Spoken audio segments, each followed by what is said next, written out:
پیامکمو خوندی؟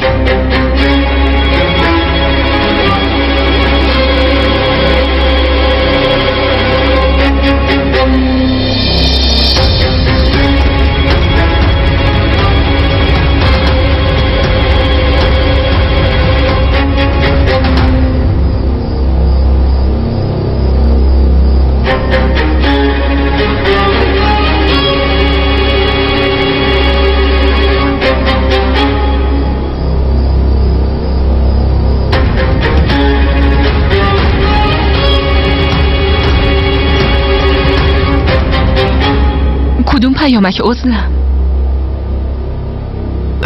پسرت.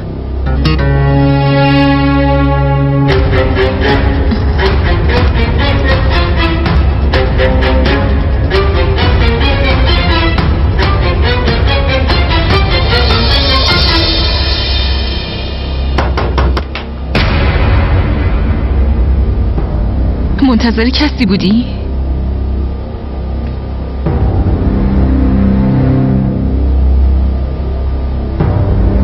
کیه؟ سلام علیکم داداش. ببخشین این وقت شب مزاحمتون شدم.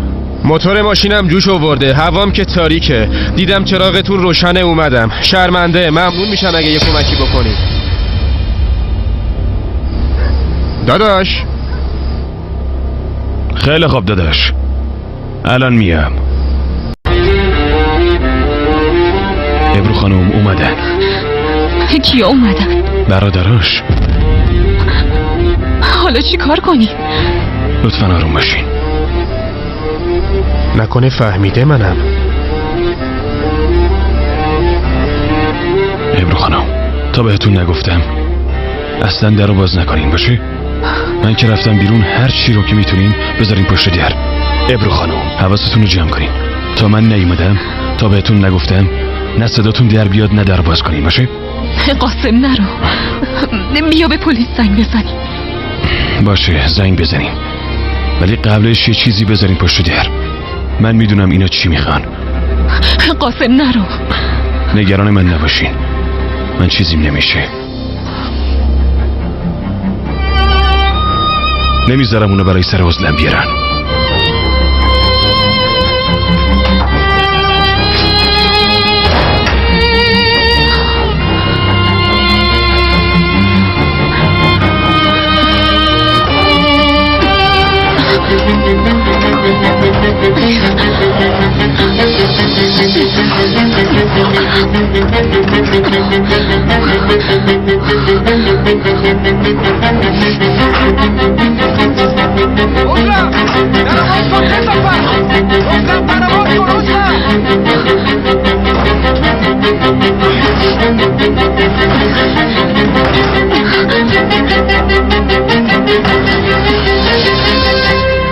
پسرم بگو دیگه چی شده؟ پسر خاله یه چیزی بگو. صبر کن دختر خاله، صبر کن. پسرم جونمون به لبمون رسید، بگو عزل بهت چی گفت؟ عزلمو دزدیدن. ها؟ کی دزدیدتش؟ جواب بده دیگه، جواب بده. هر وقت کاریش نداریم همش جلومون سبز میشه. حالا که قراره به یه دردی بخوره موبایل آقا مشغوله.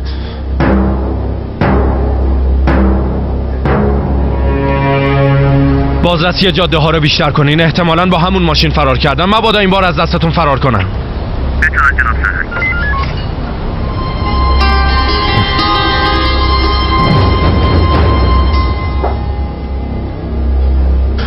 معلوم نیست با کی داره ور میزنه. پسرم بگو دیگه کی عزلمو دزدیده؟ اون برادرای آشغالش مادر رفتن از بیمارستان دزدیدنش. انگار قسم خوردن بکشنش. چی داری میگی پسرم؟ این دفعه دیگه حتما میکشنش. آه من چرا اون دختر بیچاره رو تنها گذاشتم؟ آه کندال چقدر بهت گفتم. خیلی خب مادر آروم باشین. مامان جون آخه برادرای عزلم چی از جونش میخوان؟ چرا میخوان بکشنش؟ مگه چی کار کرده؟ وقتی کندال عزلم بیچاره رو برد خونه ی برادراش، اونا فکر کردن حتما بی‌آبرویی کرده. فکر کردن حتما عزلم به کندال خیانت کرده که کندال از خونه انداختتش بیرون. مگه نمیدونی چه بلایی سر خواهرزاده کلثوم خانم اومد ها؟ یه مدت ورد زبون همه شده بود دختر بیچاره رو تو کوچه کشتنش، اونم به خاطر یه شایعه. دختر به اون جوونی از بین رفت. بعدن ثابت شد که شایعه بی اساس بود، ولی دیگه کار از کار گذشته بود. آه کندال، آه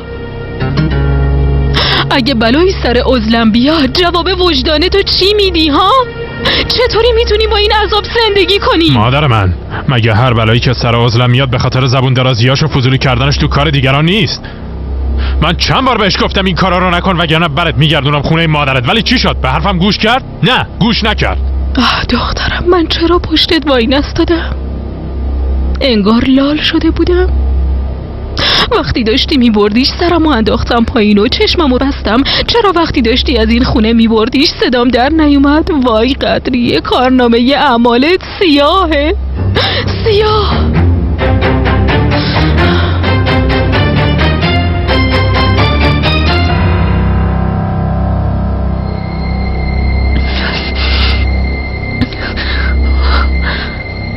سرقین جواب بده دیگه.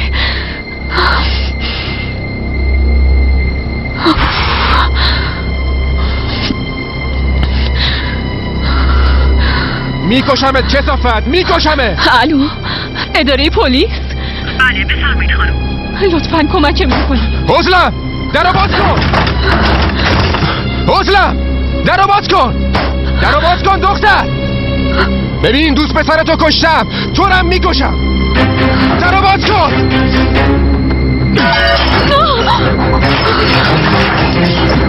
عزلم گمشید، الان پلیس میاد. باشه بیا، پلیس هم بیاد، همه تو رو میکشم. گورتو گم کن.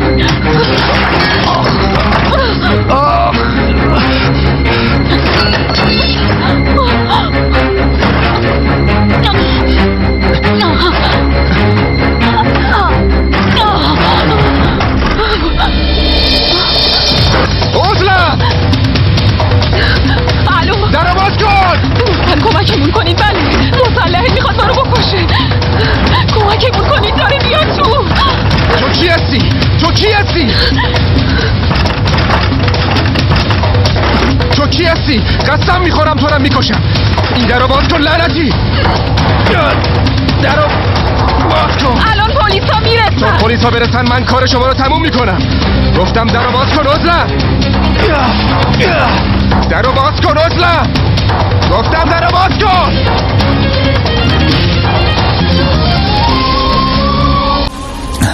الانه که سر و کله پلیسا پیدا بشه.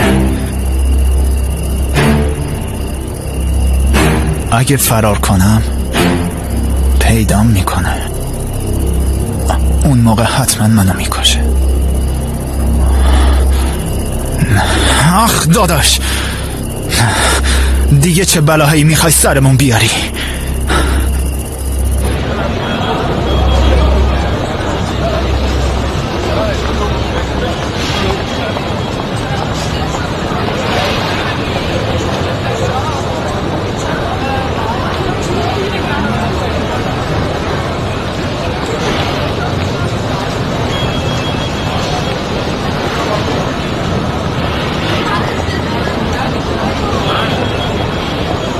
همش تقصیر ماست.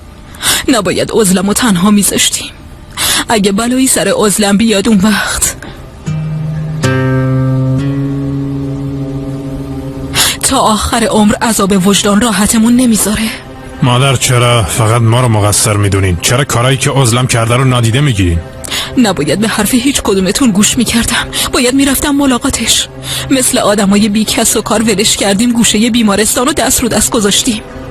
مادر بس کنین دیگه. وقتی دستشو گرفتی آوردیش به این خونه همینجوری بود ها؟ وقتی دختری از ترس سرشو بلند نمی کرد به اینجا رسیده، پس ما هم مقصریم دیگه. ولی مادر همون عزلمی که ازش طرفداری میکنیم بلایی نمون که سرمون نیاورده باشه. خدا میدونه دیگه چیا سرمون می آورد.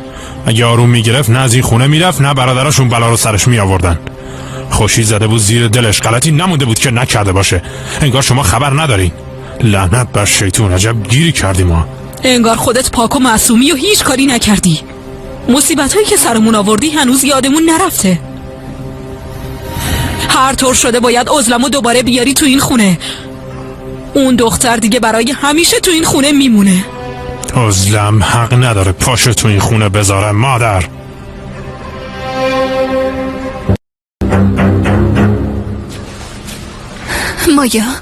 مایا پاشو. چی شده آتا؟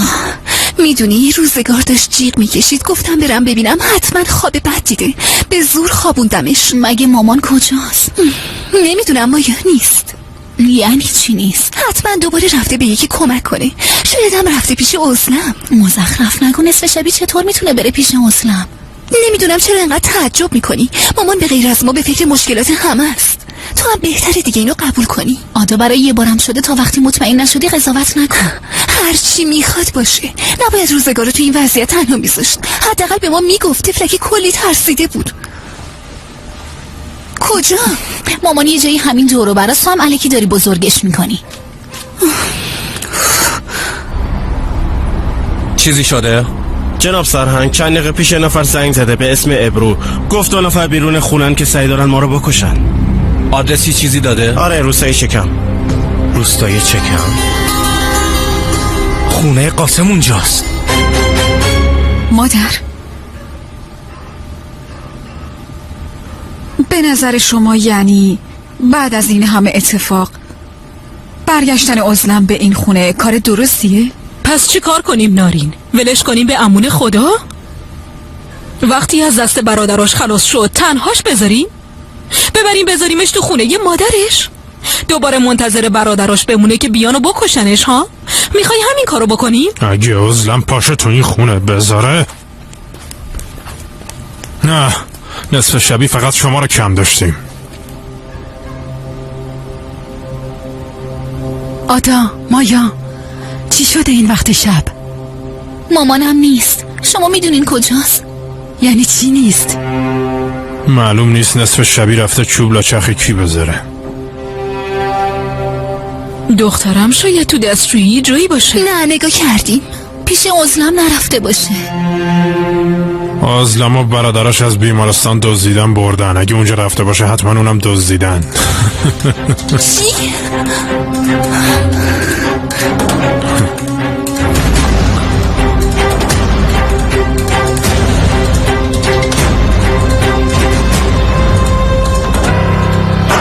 عزلم بیا بیرون، اگه خودم بیام هر دوتون رو میکشم. عزلم گفتم بیا بیرون. قاسم کجاست؟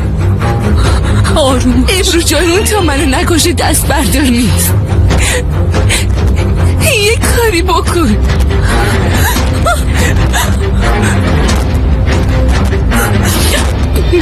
اگه از اینجا سالم برم بیرون، کارای نارین و کنگال بی جواب نمیذاره.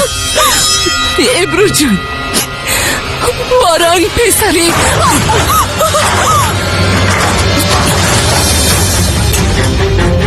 فکر کردین دستم بهتون نمیرسه؟ حالا کدومتون اول بکشم؟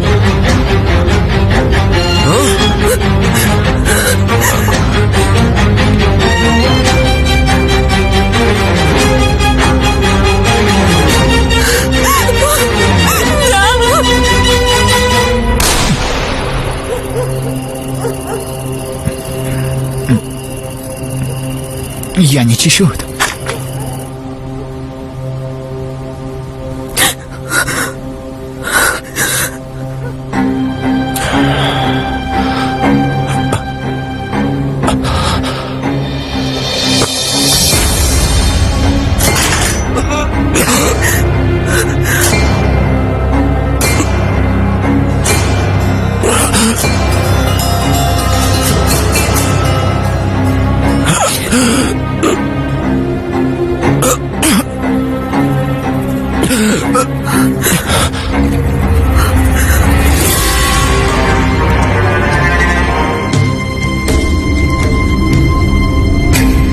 به جستجوتون ادامه بدید. نیروهای کمکی هم از راه میرسن. محدوده بازرسی رو افزایش بدید.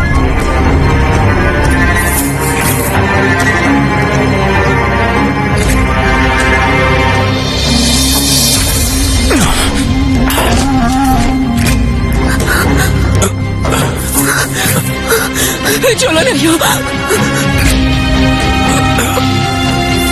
نیا وگرنه شلیک میکنم.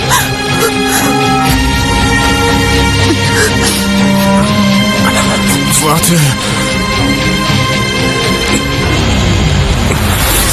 عزلمو بزن، عزلمو بکش. تکون نخور. هر دوشونو بزن. تکون نخور.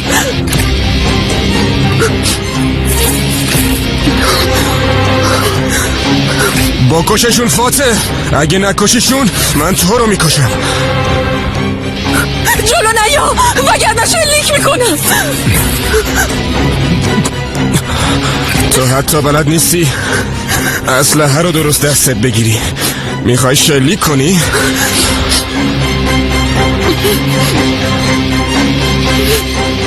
فاتح اسلحه رو از دستش بگیر.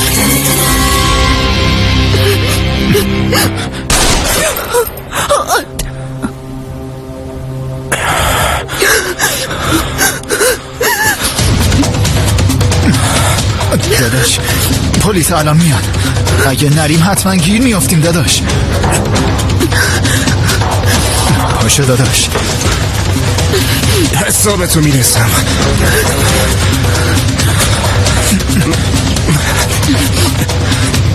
کار من با تو اینجا تموم نمیشه بی شرف. بعدن حسابتونو میرسم بی شرف. آخ دعا کن زنده نمونی. باید زودتر بریم وگرنه زخمت کار میده دستت. عجله کن.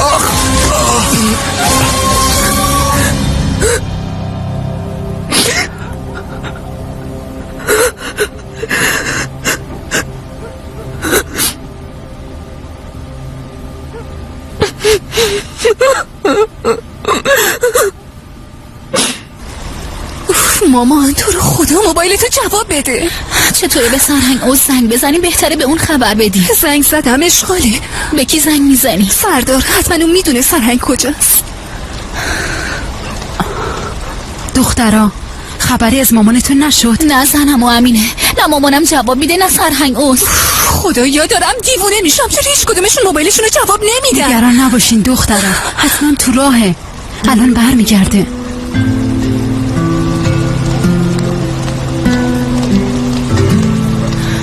آدا بهتره به آقا فراد زنگ بزنیم.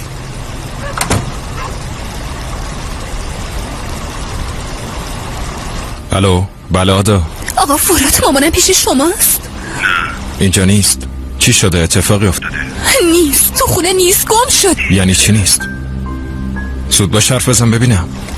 از خواب بیدار شدیم دیدیم نیست. میگن برادر مامانم هم اونجا بوده و اونم دزدیدن. تو چی داری میگی آدا؟ الان میام اونجا.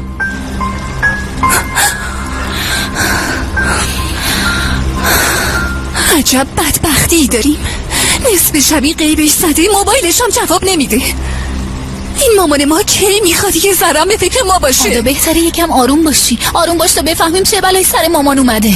مایا من نمیخوام چیزی رو بفهمم، فهمیدی؟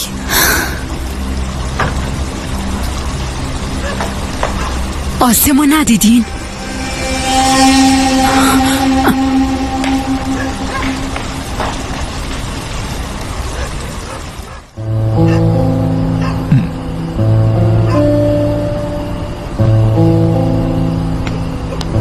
آسم پسرم، نصف شبی اینجا چی کار میکنی؟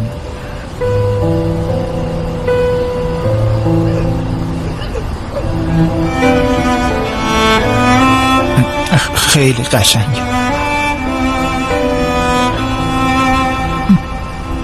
مال بارانه.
حالش خوبه؟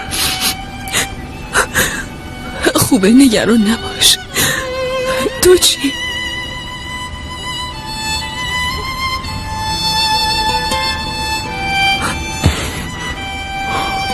اون عوضی کجاست؟ فرار کرده. بازم میان. نباید بمیرم.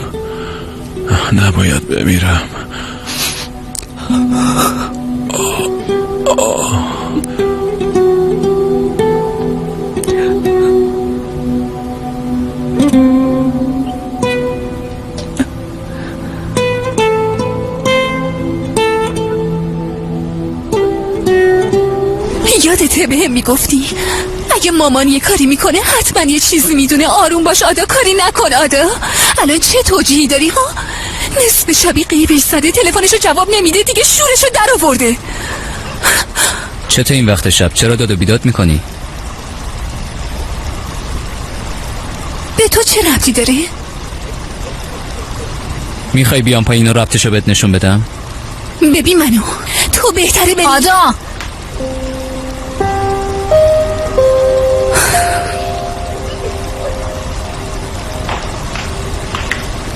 پسرم چی شده؟ چرا داری داد میزنی؟ مامان شما نمیدونین اون چرا عصبانیه؟ چی شده؟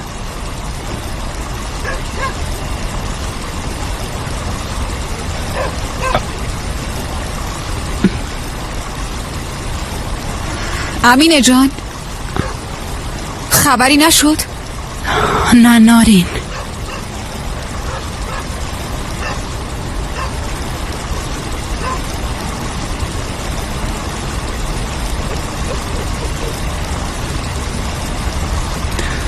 چه خبره مامان؟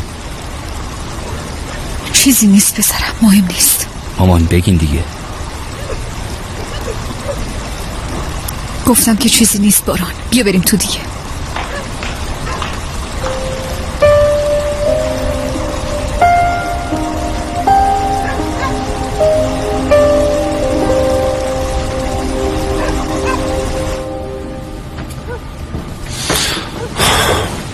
ابرو خانم،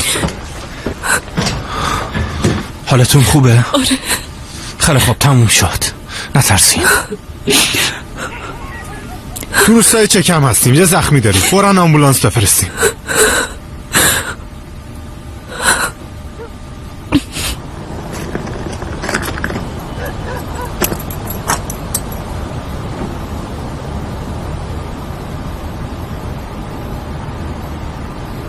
دنیس؟ سردار، تو اینجا چی کار میکنی؟ نمیخوای بهم خوش آمد بگی؟ بیا اینجا ببینم دیوونه. چی شد اومدی؟ میشه بعداً تعریف کنم؟ خیلی خستم، یه ساعته دارم دنبال خونه میگردم. یا همینجاست. اونم خونه است؟ اون کیه؟ نه هنوز نیومده. خوبه.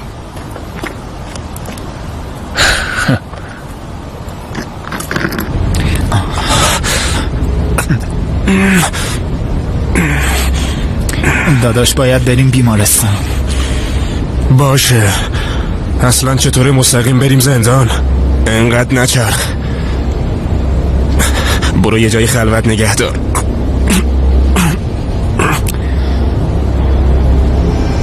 داداش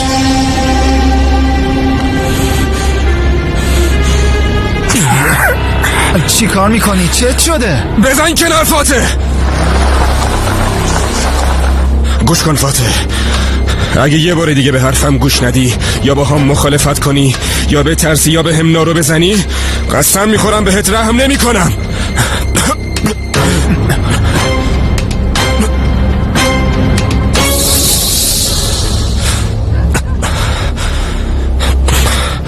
برمیگردیم. چی؟ داداش ما به خاطر اومدن پلیس از هر کی میخواد بیاد. اون کندال بیشرفو به خاطر ول کردن عزلم اون عزلمم به خاطر فضولیای بیجاش میکشم. بعدش اگه تا آخر عمرم بیفتم زندان برام مجازات نیست، پاداشه. فهمیدی؟ یه چند روز گم و گور میشیم، یکم که آبا از آسیا بیفته دوباره برمیگردیم و باشون تصفیه حساب میکنیم. تا اون دوتا رو نکشم این قضیه تموم نمیشه فاتح. تا اون موقعم مردن و گیر افتادن قدغنه.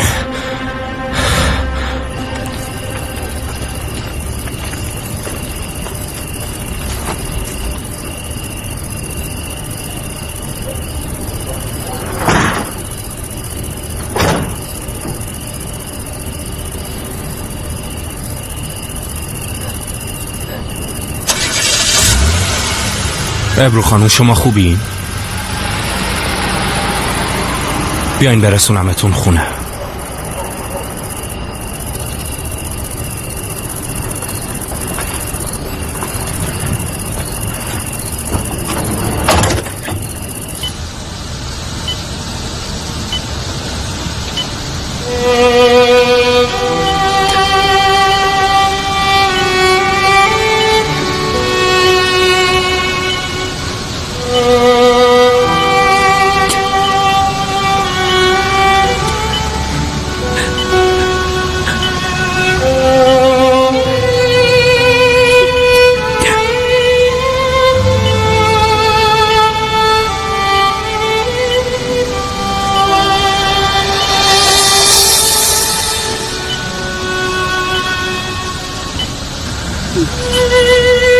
یادت بهم میگفتی عزلم نمیر؟ فکر میکنی نمیشنیدم ولی میشنیدم قاسم.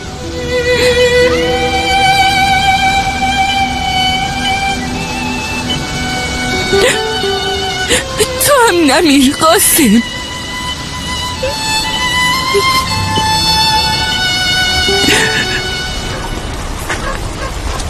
مامان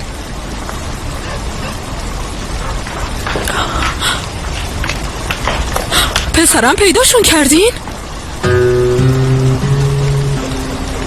ابرو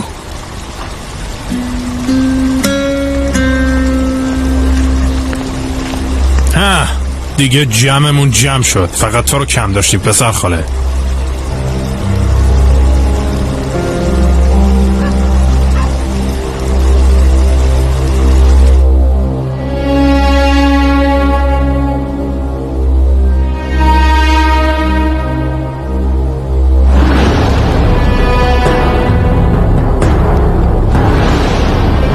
عموم برام ماشین خرید.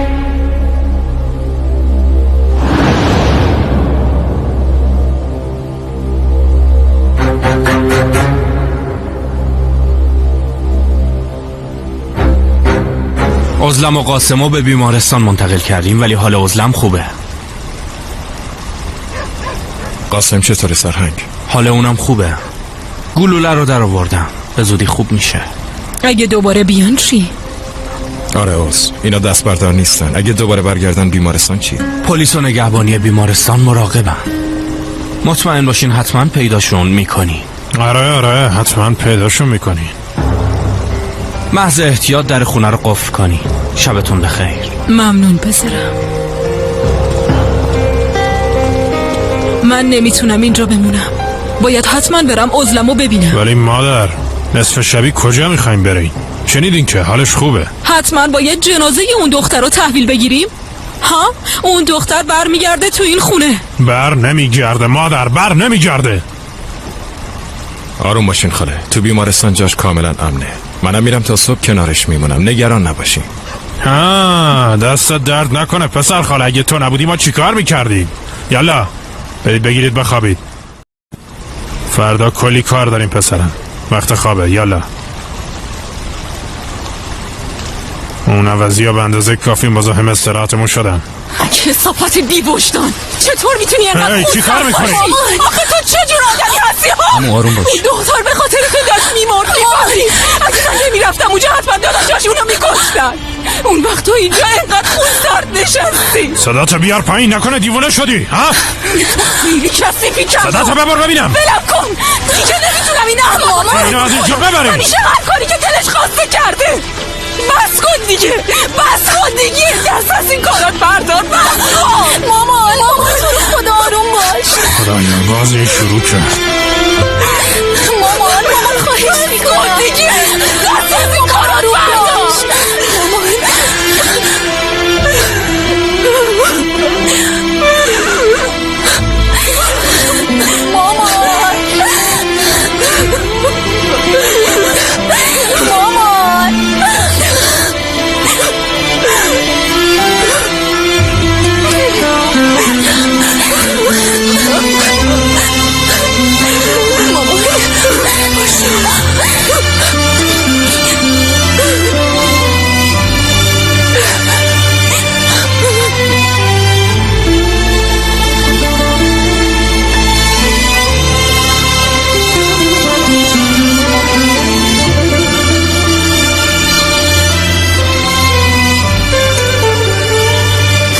معذرت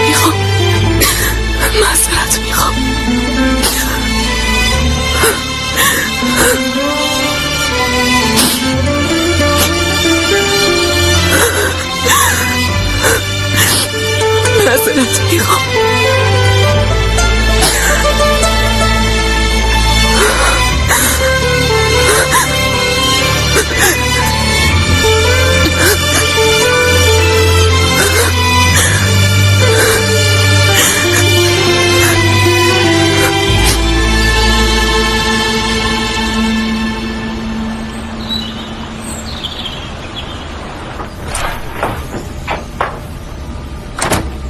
پسر خاله.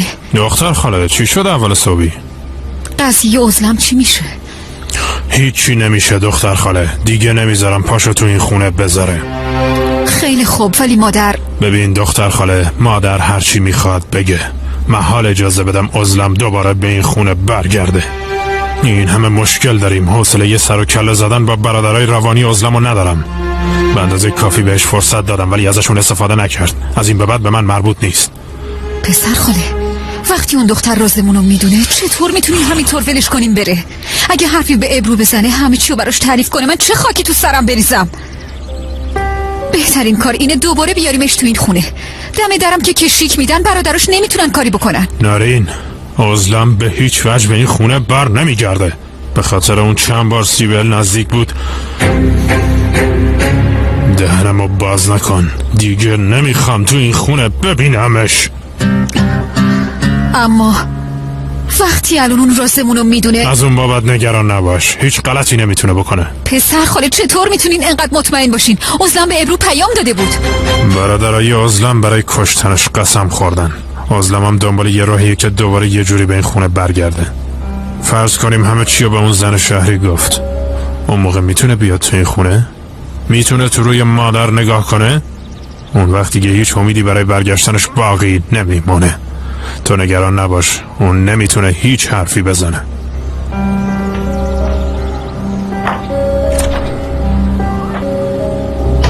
اگه اون دختر از برادرش میترسید نمیتونست اون پیامو برای ابرو بفرسته. تو هم که نمیخوای اینو بفهمی. شب بیدار شدم دیدم نیستین، شما من ول کردین. روزگار جون، مگه میشه من ولت کنم؟ خاله عزلمت به کمک احتیاج داشت، رفتم پیش اون.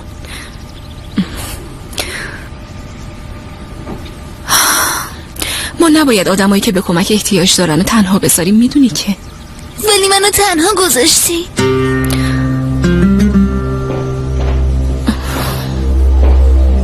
صبح بخیر. صبح بخیر. صبح بخیر عزیزم. صبحونه حاضره، اومدم بگم بیای سر میز. خیلی ممنون، ولی من و دختر و صبحونه رو بیرون میخوریم. دخترم، از دستم عصبانی باش، سر کندال داد و هوار کن، ولی بیا و به حرف این پیرزن که جای مادرت گوش کن. با هر کی قهر باشی ولی بازم باید سر میز بیای.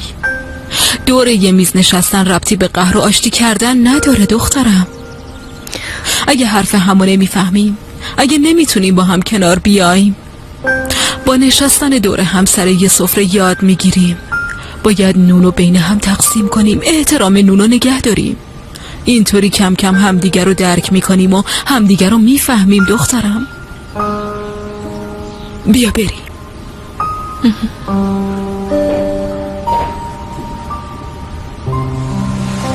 یعنی الان مامان از خواب بیدار شده؟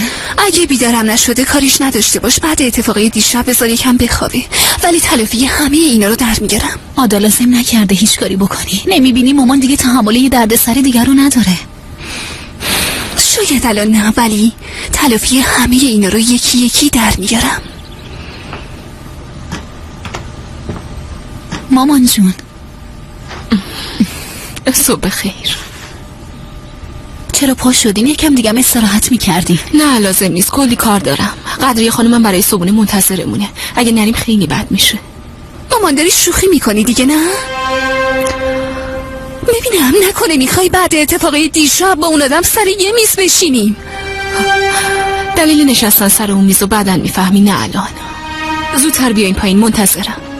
آدا یادت نیست دیشب حال مامان چقدر بد شده بود؟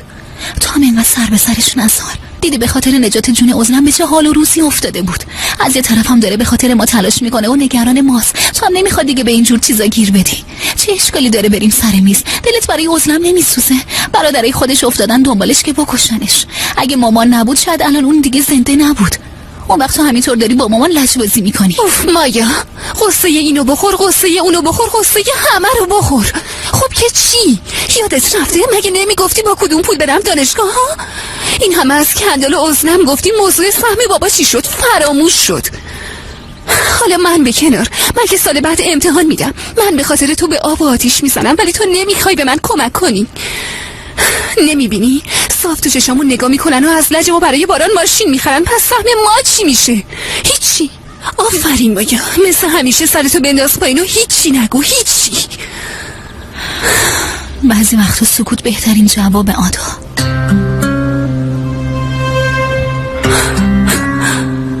همه تون دیوونه شدین، به خدا همه تون دیوونه شدین.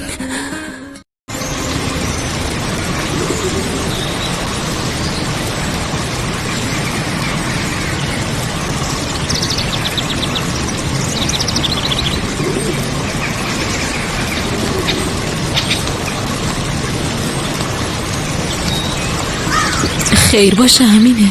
امروز میزو قشنگتر چیدی دخترم. دلیل خاصی نداره.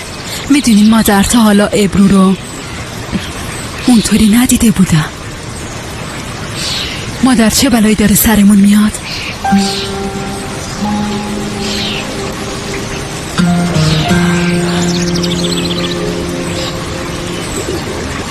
آسمم این غذاها رو خیلی دوست داره. اگه تو نبودی من چی کار میکردم امینه؟ خدا ازت راضی باشه.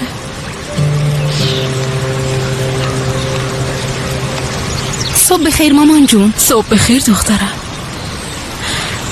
بیاین یکی دو لقمه بخوریم بریم عزلمو از بیمارستان بیاریم. اسم اون پسره چی بود راسم؟ قاسم مادر. آها، به قاسمم یه سر بزن. شما نرین مادر، فرات که اونجاست، اون میارتش. امینه ببینم تو یه چیزیت هست، گرفته به نظر میرسی.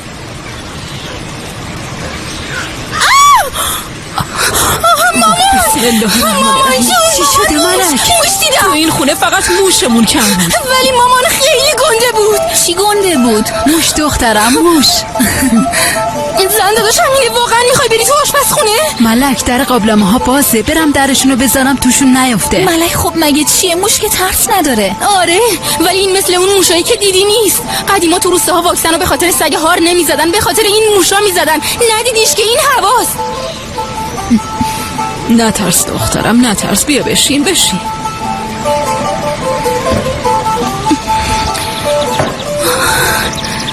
اون عوضیه اومده بودن اینجا و بهت حمله کردن، چرا به هم نگفتی؟ تموم شد دیگه آیشه، ولش کن. چیو ول کنم خواهر؟ تا صبح ناله کردی.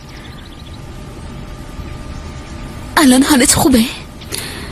این دردا تو بارداری طبیعیه، من خوبم. همش میترسم اتفاقی برات بیفته. نه ترس عزیزم، مشکلی پیش نمیاد. قضیه دانشگاهی تو چیکار کردی؟ خب یه کاریش میکنیم دیگه. چیو یه کاریش میکنیم؟ میدونی درس خوندن چقدر برام مهمه؟ چرا اینقدر سختی و مصیبت تحمل کردیم؟ من چرا این همه سختی رو به جون خریدم؟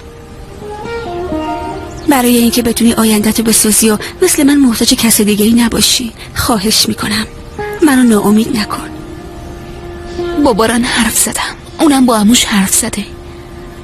گفتن وقتی دانشگاهتو تموم کردی بیا پیش ما کار کن، اون وقت از حقوقت کم میکنیم. خوبه، پاشو بریم. به به، پسر خوش تیپه منو ببین. خب دیگه اگه حاضری بریم صابونمونو بخوریم، امروز کلی کار داریم. قضیه دانشگاه آیشه چی شد؟ پسرم گفتم که مشکلی نیست، تصمیمشو بگیره من حلش میکنم. چی میگه؟ میره یا نه؟ میگه میره. آفرین، مرد باید حرفشو به کرسی بشونه. خوبه پسر عزیز من، رفیق پرتگاه من. آره پس زنم و عزلم چی میشه؟ ببین باران، یه نصیحت بهت میکنم. اگر رحم کنی یه روزی چوب ترحمو میخوری. عزلمو که میشناسی، آروم گرفت؟ نه، امینه رو ببین، سرش تو کار خودشه. با اینکه بعضی وقتا صداش در میاد ولی به موقعش ساکت میشه و سر جاش میشینه. تو نگران نباش، برادراش امروز فرداست که گیر بیفتن. دیدی که کارخونه رو بدجوری به هم ریختن، اومدن تو خونه قاسمو زدن. به این راحتی ها خلاص نمیشن. میگم این ماشین تو هم بدجوری تو چشم میزنه. ماشین من در مقابل ماشین تو اصلا به چشم نمیاد. نه اون ماشین کندال خانه. خب ماشین تو هم ماشین باران خانه. باران خان، بیا بریم، گرسنم شد. زود باش دیگه. صبح بخیر. صبح بخیر دخترم، حالت چطوره؟ خوبم مادر جون، الان دیگه درد ندارم.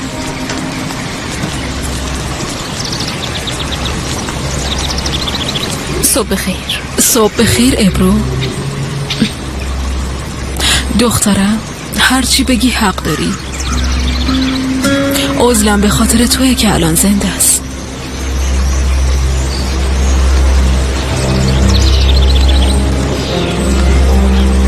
آسم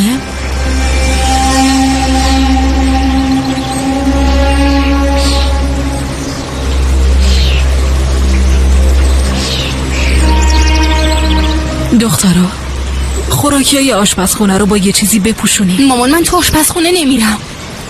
زنگ بزنین رضا یه مرگ موشی چیزی پیدا کنه با خودش بیاره. اوه ماشاءالله، خیلی وقت سفره رو اینطوری رنگین ندیدم. پس بشین باران، بشین شکمو حسابی سیر کنیم. ملک برای من و باران چای بیار. من نمیتونم برم تو آشپزخونه. تو آشپزخونه موش پیدا شده. آره میدونم، اتفاقا چند ماهی میشه. پسرم اگه میدونستی پس چرا به ما نگفتی؟ مادر من فکر میکردم همتون میدونین. منظورش ما این قدریه خانم. ببینم تو به ما گفتی موش؟ بهتر عمومو عصبانی نکنی. چیه؟ چون برات ماشین خریده چاپلوسی میکنی؟ همین چند وقت پیش بود که میخواستی با اسلحه دخلشو بگیری. خوب قیمت تو هم معلوم شد. میفهمی چی داری میگی؟ باران پسرم ولش کن، با این دختر دهن به دهن نشو. آدا باز شروع نکن.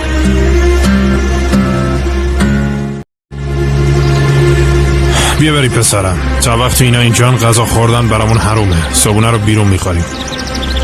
زهر مار کوفت کنی. عیاشه دخترم تو هم با ما بیا. کجا میبرینش آقا؟ دانشگاه دیگه، بریم ببینیم چه خبره. شاید ثبت نام شروع شده باشه. خوبه والا، ما حقمونو میخوایم، اون وقت به نفع بقیه تموم میشه. آدا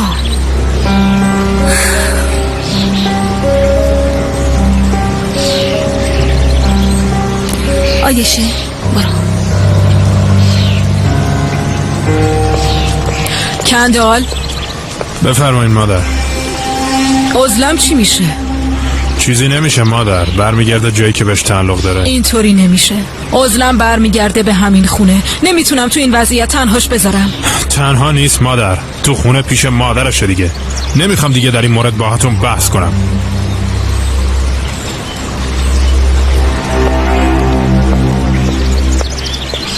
حتما باید هر روز صبح اعصابمو به هم بریزن. از وقتی اینا اومدن آرامش نداریم. قبلا آرامشمون سر جاش بود، از زندگی لذت می‌بردیم. از وقتی این زن شهری و یتیماش سرمون خراب شدن، نه آرامشی برامون موده نه چیز دیگه‌ای. حالا دیگه بحث ارث و میراث هم کشیدم وسط. بگذریم. نمیخواد خودتون رو ناراحت کنین. خیلی خوب بریم. ماشینو امروز استارت میزنیم. تو برون. مطمئنی نمو؟ خب ببینم کی از 14 سالگی ماشین منو کش میرفت؟ میدونستین؟ پسر من پشت سرم هم چشم دارم. میریم ثبت نام میکنی، گواهینامه‌تم میگیری. عجله نداشته باش پسرم. یالا عایشت. تو برو بشین جلو. نه من عقب میشینم. خیلی خوب بریم.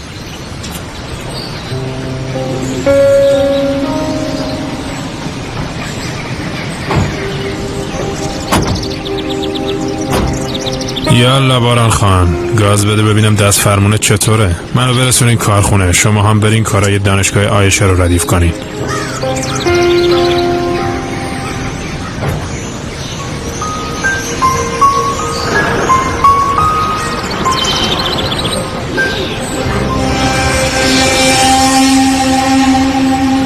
تو چشمامون نگاه کردن و بهمون گفتن موش، توهین کردن، ولی شما هیچی نگفتی مامان.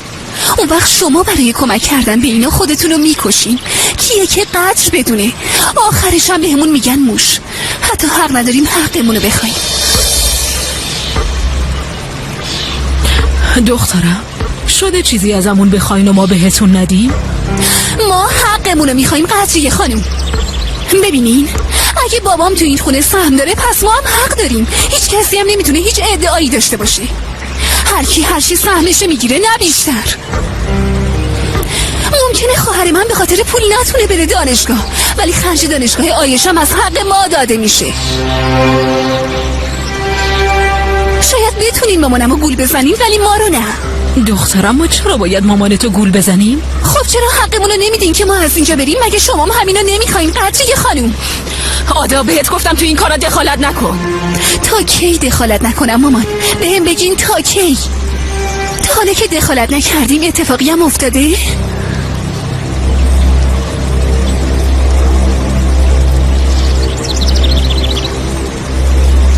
داری کجا میری آدا؟ مامان بس دیگه اینقدر با هم دعوا نکنین. من قصد ندارم برم دانشگاه. چرا نمیخواین بفهمین؟ سال دیگه دوباره شرکت میکنم و قبول میشم. از این دعواتونم خسته شدم. بس دیگه.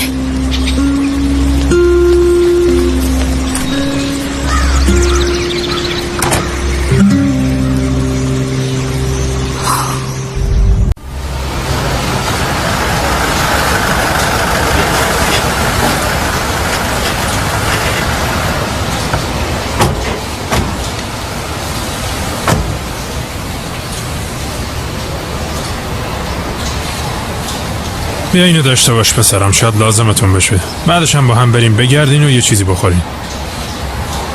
بدون گواهی نامه بریم آون تپه؟ راست میگه، اینطوری که نمیشه.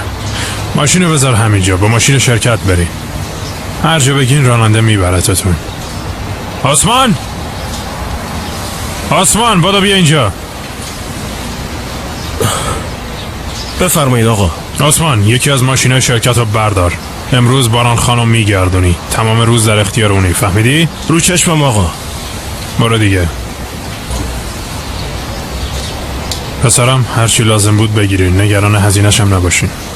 باشه عمو جان. خیلی خوب بریم. ممنون.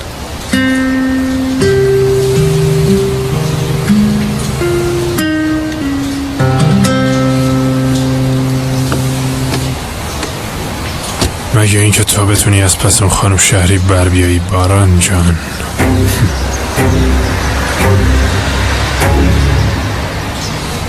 آقا این حقیقت داره که میگن عزلم خانم و برادراش از بیمارستان دزدیدن؟ عزلم تو بیمارستان رضا. پس شایعه بوده. آقا پس برای چی این شایعه رو درست کردن؟ برو سر کارت رضا، برو. یالا.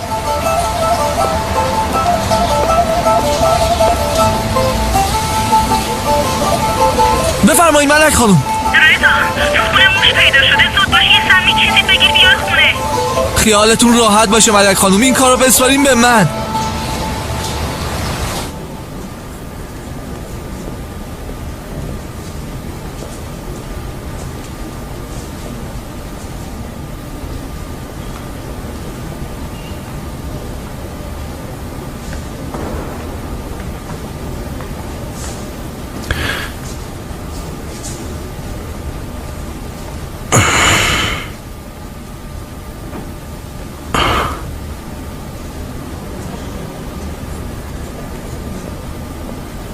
حالت خوبه؟ خوبم. تو خوبی قاسم؟ خوبم.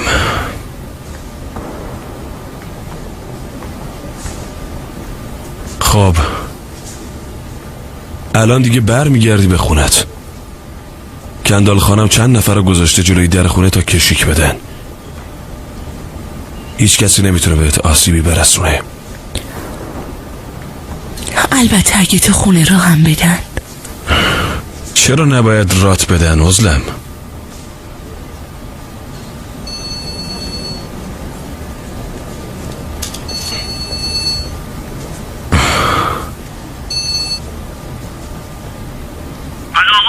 بخشی بیدارت کردم لنگ زورا. کجا تشریف داری؟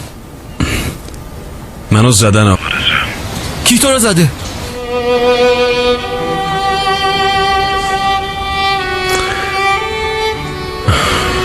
تیر خوردم. الانم توی بیمارستانم. یعنی با اسلحه واقعی زدن؟ آره دیگه با اسلحه واقعی. به جون تو. حالا کی زده؟ چیزه همون مادر بزرگت گفت این گلوله رو به خاطر رضا بهت شلیک میکنم. اینم به خاطر خودم. بعد بهم شلیک کرد و رفت. مادر بزرگم واسه چی تو رو بزنه؟ مگه چی کارش کردی؟ شوخی کردم. تو بیمارستانم. بعداً بهت زنگ میزنم باشه؟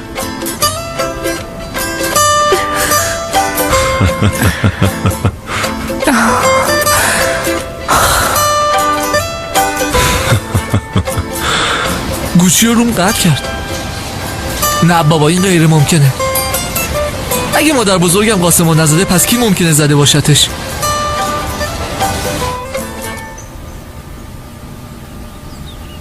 چه خبره؟ نکنه برای صبحونه مهمون داریم؟ اتفاقی افتاده؟ داداش دیشب دنیز اومد. چی دنیز اومده؟ کجا؟ صبر کن داداش. چرا بی خبر اومده؟ منم حسابی جا خوردم. حتما دوباره با خواهر دعوا شده.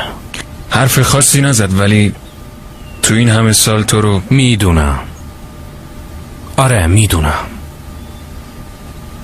من یه دختر دارم که ازم فرار میکنه و نمیخواد با هم حرف بزنه. داداش الان هیچ سوالی ازش نپرس. بعدن خودش به توضیح میده. دیشب اومد گفت فردا با هم حرف میزنیم. بعد خوابید.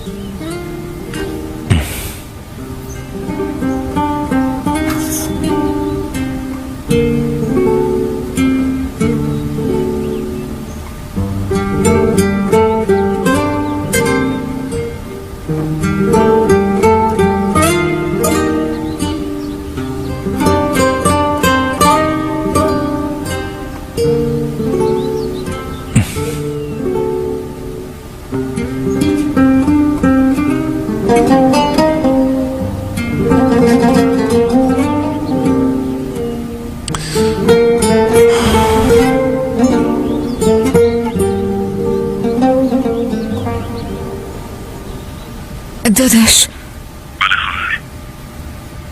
عزلم چطوره؟ یعنی حالش خوب شده؟ خوبه. با دکترش حرف زدم. امروز مرخص میشه. ولی نمیدونم کندال تو خونه روش میده یا نه. ببین داداش فعلا تو چیزی به پسر خاله کندال نگو. من الان بیام پیشت باشه. باشه بیا. منم الان از بیمارستان برگشتم. باشه داداش.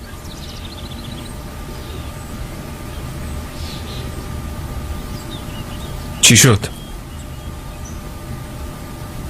هنوز خوابه. خودت که میشناسیش. دنیز هم لجباز هم دیوونه. مگه تو خونوادمون آدم عاقلم داریم؟ شب که برگشتم باهاش حرف میزنم. حداقل صبر کن ببینیش بعد برو. باید برم سردار. وضعیت عزلمو که میدونی. فعلا خداحافظ. خیلی خوب خداحافظ.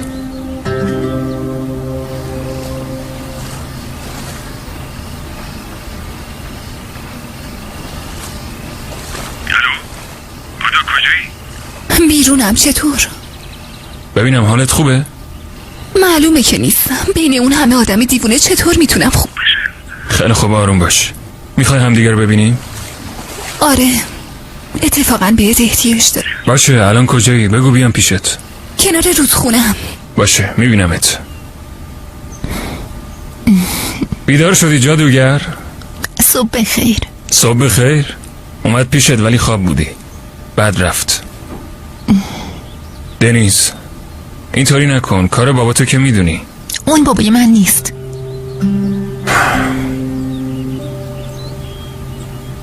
من باید برم بیرون. تو از خودت پذیرایی کن. زود برمیگردم باشه؟ باشه. خوبه پس بعداً میبینمت.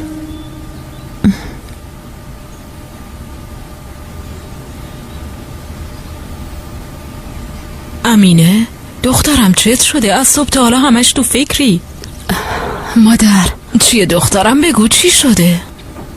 میدونین که چقدر بارانو دوست دارم، مثل آسم خودم. آره میدونم. آسم به خاطر قضیه ماشین خیلی ناراحت شده. پس به خاطر این ناراحت بوده؟ خیلی نگران حالشم. باران برام خیلی عزیزه، ولی نباید کندال به آسم بی توجهی کنه مادر. به خاطر دادن سیدی خیلی پشیمونه. دیگه نه خواب داره نه خوراک. خیلی ناراحته. قبلا از اینکه کندال به پسرم نگاه نمی کرد ناراحت بودم، اما حالا حسرت اون روزا رو میخورم مادر. حالا پسرمو به چشمی دشمن میبینه. وقتی میبینم پسرم قصه میخوره و ناراحته دیوونه میشم مادر. من با کندال حرف میزنم، میگم با آسم حرف بزنه، تو نگران نباش. فکر نکنم حرف بزنه. مگه کندالو نمیشناسی؟ من باهاش حرف میزنم، مجبورش میکنم این کارو بکنه، تو نگران نباش. خیالت راحت باشه امینه. باید دست از این کاراش برداره. درسته که به کندال شک کردیم و الان پیش شرمنده ایم، ولی خب دیگه چی کار کنیم؟ کاریه که شده. ولی دلیلی نداره که شرمنده باشیم مامان.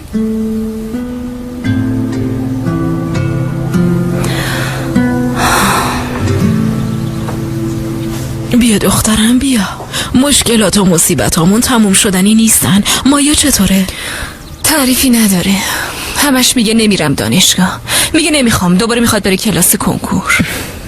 دخترم ببین، نگران سهم مراد نباش. هرچی داریم اگه نصفش مال کنداله نصفش هم مال مراده. یعنی دخترت هیچ سهمی نداره ماما؟ خب اینطوری ملک صبر کن، دارم حرف میزنم. دخترم فرض کنیم اموالو تقسیم کردیم، سهمتو بهت دادیم، بعدش چی میشه؟ نه از زمین داری سر در میاری، نه از برداشت پسته. با گل کاشتن و پسته جمع کردن که نمیتونی خرج زندگیتو در بیاری. یعنی باید کارو بلد باشی. تو هر چیزی لازم داری به من بگو، من دونه دونه همه اونا رو برات فراهم میکنم. دخترم داری کجا میری؟ مادر دارم میرم بیمارستان، عضلم مرخص میشه، میرم اونو بیارم. منم چند دقیقه پیش با فراد حرف زدم، بهم گفت. اتفاقا منم داشتم میرفتم. احتیاجی نیست، من میرم. خب با هم برین. مادر من زنگ زدم تاکسی گرفتم، الان جلوی دره، نمیتونم منتظر بذارمش. مگه نمیبینی؟ خب ابرو هم حاضره، با هم برین عضلمو بیارین. احتیاجی نیست قدریه خانم، من خودم میرم. این چه حرفیه؟ با هم دیگه برین عضلمو از بیمارستان بیارین. مادر من به داداش فروتم گفتم فعلا مرخص شدن و اومدن عضلمو به پسر خاله کندال نگه. دیدیم که گفت خونه راش نمیده. فکر نکنم الان راضی بشه. شب میشینیم حرف میزنیم، بالاخره یه جوری راضیش میکنیم. آره فکر خوبیه نارین. خیلی خوب باشه، من با کندال حرف میزنم.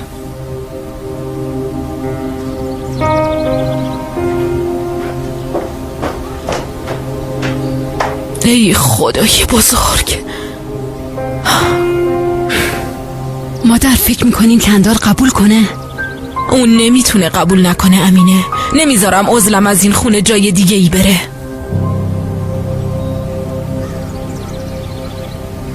کندال؟ بله مادر جون، بگین باز چی شده؟ باید در مورد ارث و میراث و سهم ابرو یه کاری بکنیم. خب اونم حق داره، خرج تحصیل بچه هاش هم هست. الان اوضاع دیگه فرق کرده. خب مرادم که فوت کرده. باید سهمشو بدیم. چه سهمی مادر جون، چه سهمی؟ برن همون چیزی که قبلا توش زندگی میکردن. من 2000 به اونا نمیدم. همه چی در اختیارشونه، دیگه چی میخواد؟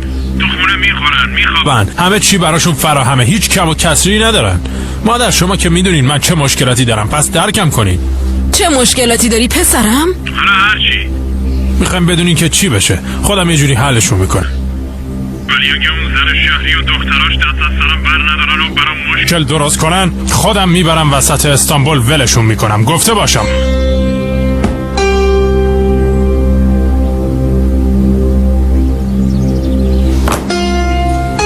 سهمتو میخوای ها؟ باشه سهمتو بهت میدم، ببینم چطور ازم سهمتو میگیری.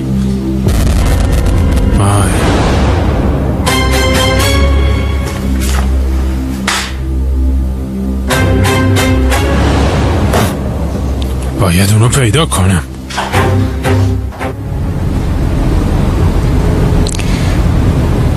تو واسه چی به جای اینکه به مشکلات خودتون رسیدگی کنی افتادی دنبال بدبختی دیگران؟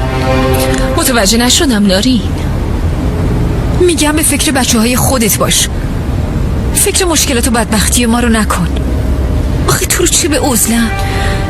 نارین، وقتی نصف شب اومدی در مورد دانشگاه مایا با هم حرف زدی، همون موقع فکر کردم اوضاع دیگه داره درست میشه و رابطمون خوب شده، ولی اینطور که معلومه چیزی عوض نشده.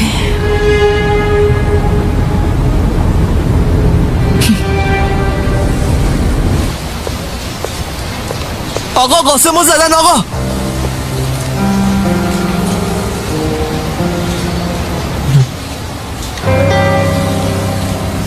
بفرمایید ملک خانوم. کجایی رضا؟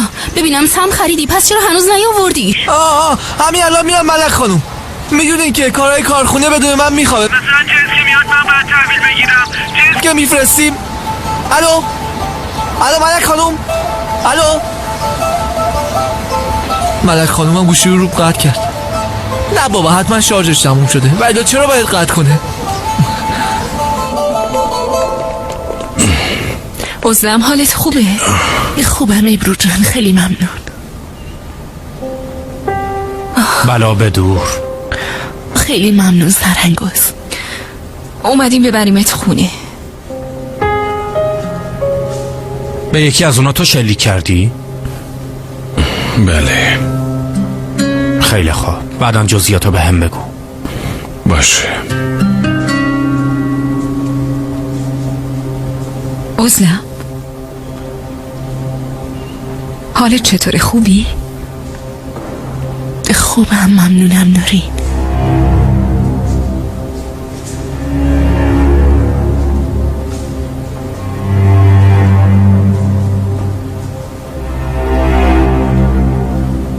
حتما برای پانسمان زخمشون میان بیمارستان. شما مراقب باشین.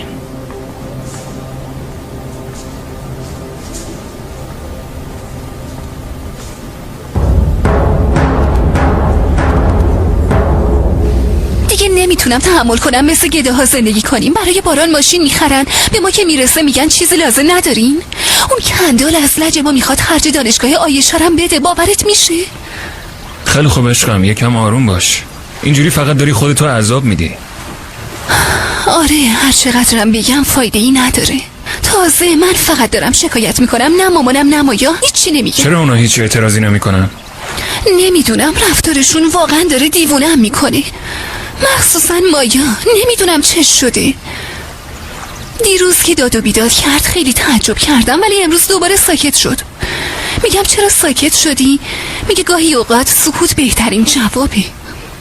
به خاطر قضیه اون توریسته نمیخواد بره دانشگاه. دلیلش هم اینه که میترسه یه وقت تو استانبول باهاش روبرو بشه و نتونه تحمل کنه.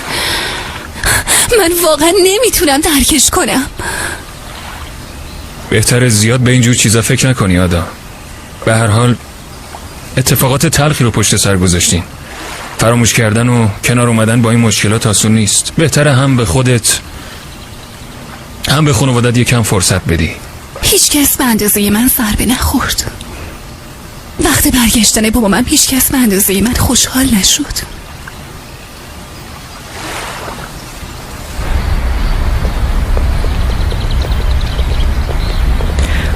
یعنی وقتی آقا کندال بفهمه برگشتم خونه چیزی نمیگه؟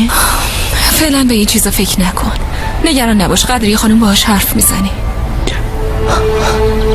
خیلی خوب. اگه اجازه نده من به خونه برگردم، اگه دوباره بفرستم خونه مادرم، اون وقت خدا میدونه که چی کار میکنم. عزلم، حالا وقت این حرفا نیست. برادرات حتما دستگیر میشن، تا هم پیش ما میمونی. ممنون ابرو جان. برای ملاقاتم هم فقط تو اومده بودی. قاسم بهم گفت. واقعا منو شرمنده کردی. واسه چی؟ خب دیگه بریم.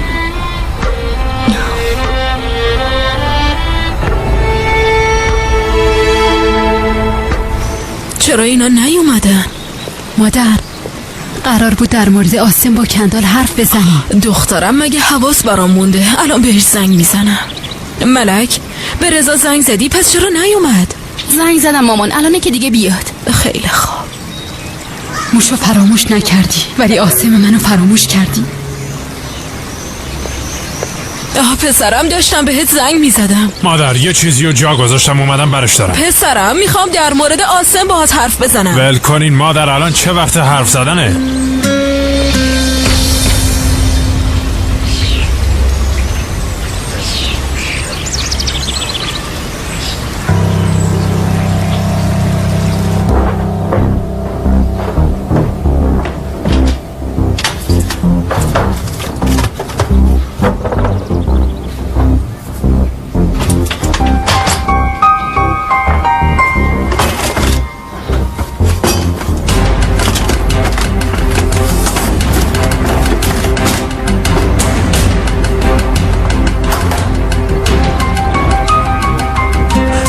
کجا گذاشتی مراد؟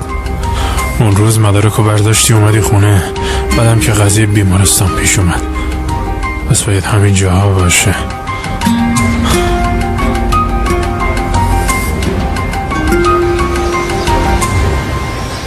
یعنی من قراره اینجا درس بخونم؟ باورم نمیشه.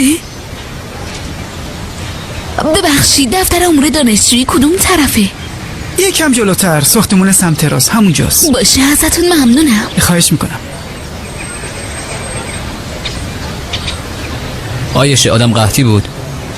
ریختشو دیدی؟ فقط ازش یه سوال پرسیدم باران. نپرس آیشه، از آدمای این تیپی هیچی نپرس.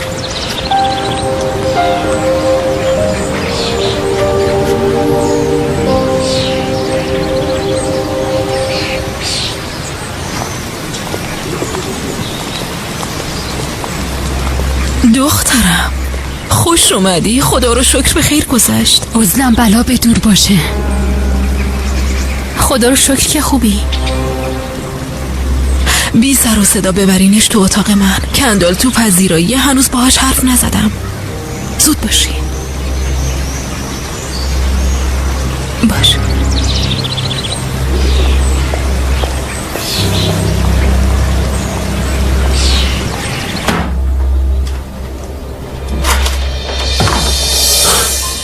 دیگه بهتر از این نمیشه.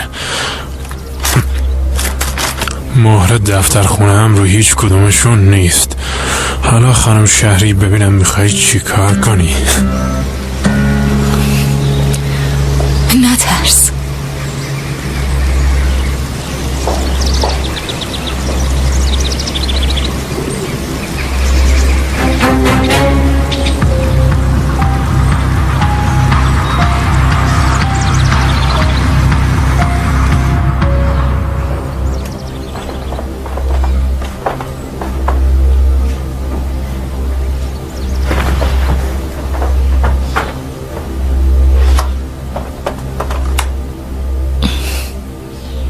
موبایل من کجاست ابرو جان؟ عزلم، تو دیشب یه چیزایی در مورد پیامک بهم گفتی ولی من نفهمیدم منظورت چی بود. برای کمک خواستن بود. برای کمک خواستن؟ اون شب خواستم کمکم کنی. خیلی خوب، دیگه به هیچی فکر نکن. فعلا استراحت کن. بعداً با هم حرف میزنیم. ابرو جان چیزای زیادی هست که باید بهت بگم.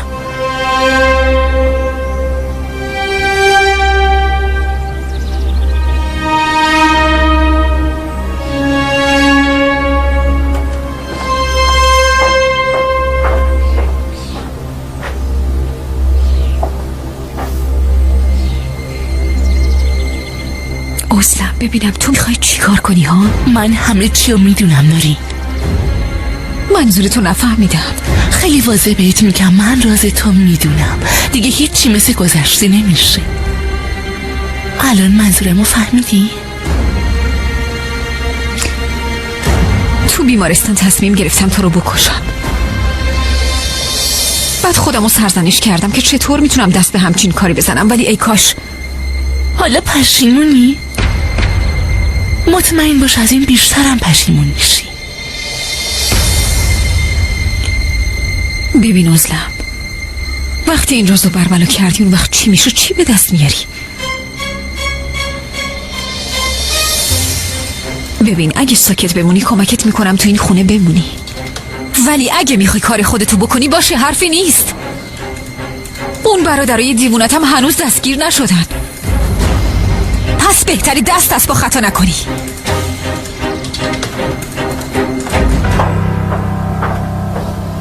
این دفعه یه بلایی سرتون بیارم که مرغای آسمون به حالتون گریه کنن.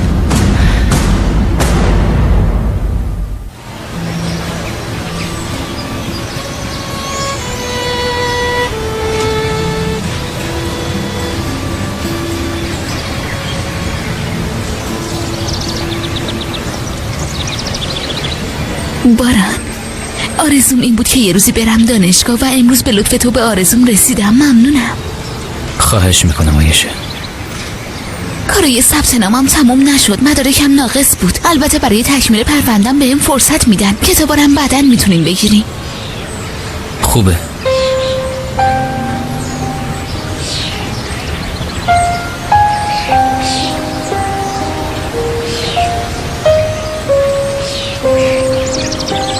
خیلی خوبه. باید کلاس کنکورم برم. آره خب تو باید درست هم بخونی.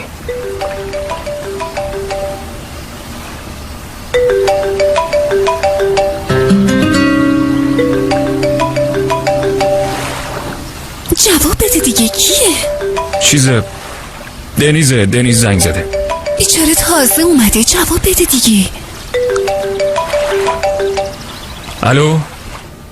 میدونم نباید این کارو میکرد، نباید بهت زنگ میزدم، ولی خواستم صدا تو بشنوم. سردار، میدونی اگه بخوام برم دانشگاه قدری خانم خرج دانشگاهمو میده. یعنی بابت هزینه‌اش مشکلی ندارم، ولی من نمیخوام برم.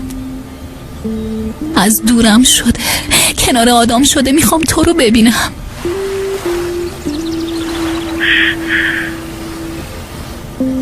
باور کن سعی کردم دلم رو راضی کنم، ولی نمیشه.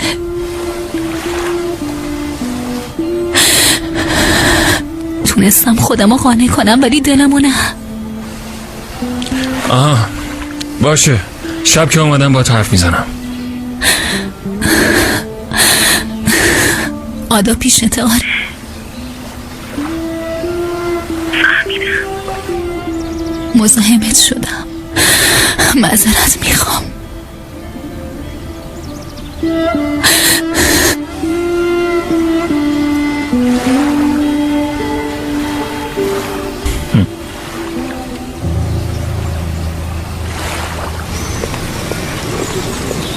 مادر من دارم میرم. پسرم یه لحظه صبر کن. چی شده مادر؟ خیلی کار دارم. پسرم آسم خیلی ناراحته. تو هم که اینطوری رفتار میکنی. چه جوری رفتار میکنم؟ با پسری که باباشو فروخت چه جوری رفتار کنم؟ پسرم این کارو نکن. البته همتون باور کردین و با این کاراتون منو نابود کردین، اما اون منو فروخت. پسرم این کارو نکن، گناه داره. آره گناه داره. ولی من چی مادر؟ پسرم میگم بیا این موضوع ارث و میراثم حل کنیم. وای مادر، نه موضوع آسم تموم میشه نه ارث و میراث. مگه خودتون نمیگفتین حیوان وقتی گرسنه است خطرناکه، آدم وقتی که سیره؟ هر چی میخواستن براشون فراهم کردیم دیگه. این موضوع ارث و میراث پسرم عزلم. مادر بس دیگه، به خدا بس، خسته شدم دیگه. آسم نشد عزلم نشد ارث و میراث. کاش همون روز ماشه رو میکشیدین راحتم میکردین.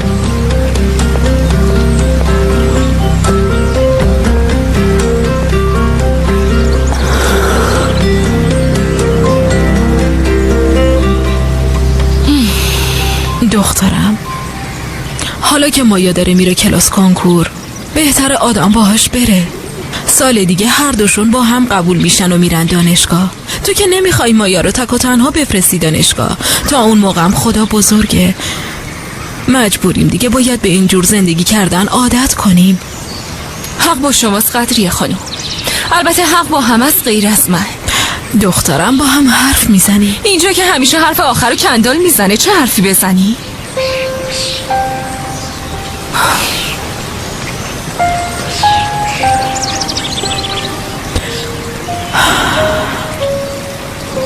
خیر باشه ناری، انگار خیلی نگرانی. میذاری میری ولی زود دوباره برمیگردی. عزلم، منظورت از این کارا چیه؟ با گفتن این موضوع چی به تو میرسه؟ ببین انگار متوجه نشدی. میگم برادرات هنوز دستگیر نشدن. تازه تو این موضوع فقط پای من و پسر خاله کندال گیر نیست، پای مادرم گیره. اگه این موضوع رو بگی با این کارت راز مادرم فاش میشه. بعد تو این خونه کی ازت حمایت میکنه؟ کی پشتت وای میسته ها؟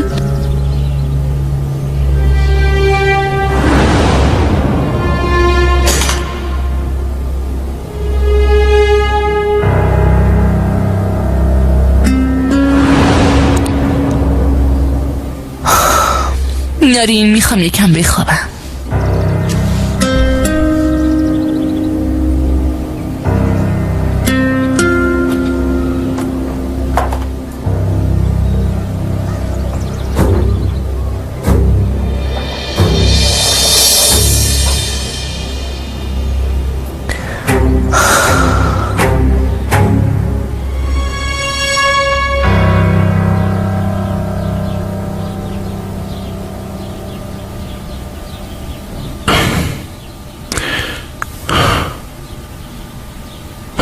مسبب همه این اتفاقات توی کندال خان. صبر داشته باش، روزی میرسه که تلافی همه این کارا رو سرت در میارم.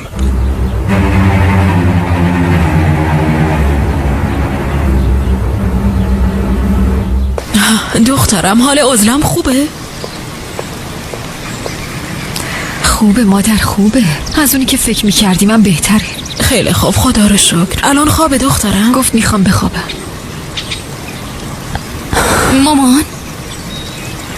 مامان جون، مایا اینا قراره برن کلاس کنکور.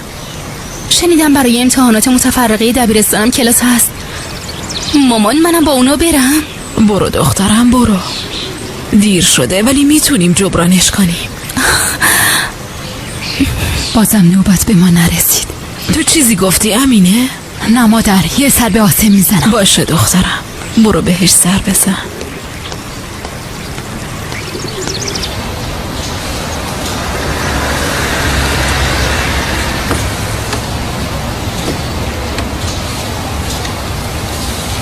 آیشه تو بشین برو خونه، من با عمو کار دارم.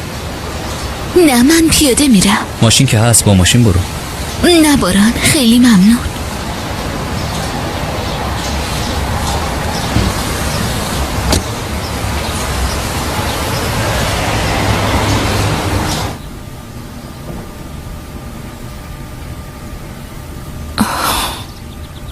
مایا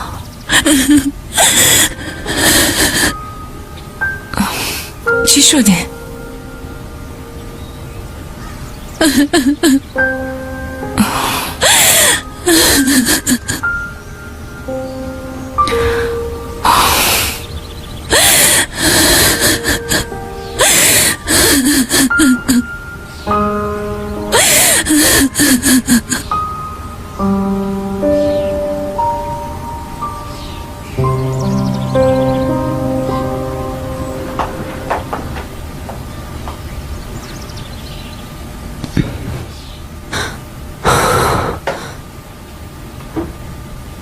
آسم، میخوای یه چیزی برات درست کنم؟ برات قرابیه مخصوص درست میکنم، از همونه که دوست داری. نه درست نکن. چرا پسرم؟ بذار درست کنم. الان که گفتم خودم هم هوس کردم. ببین قرابیه رو میخوریم بعد با هم دیگه سوت میزنیم ها. خیلی خنده دار میشه مگه نه؟ من نمیتونم سوت بزنم، ولی به خاطر قرابیه نیست. آسم، با بابات حرف زدیم. بابات با تو قهر نیست پسرم. سرش خیلی شلوغه، میونش با عزلم خوب نیست، به خاطر اینه.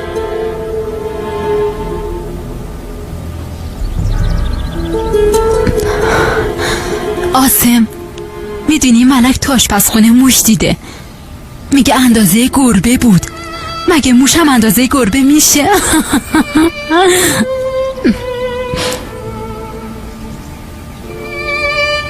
پاشو پسرم، پاشو بریم. مامان بزرگتم خیلی ناراحته.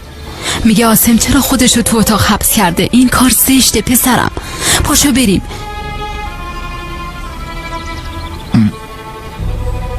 پاشو عزیزم، پاشو. پاشو دیگه عزیزم، پاشو.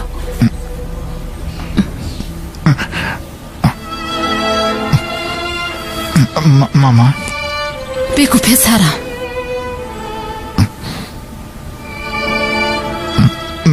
ممنون. بابت چی پسرم؟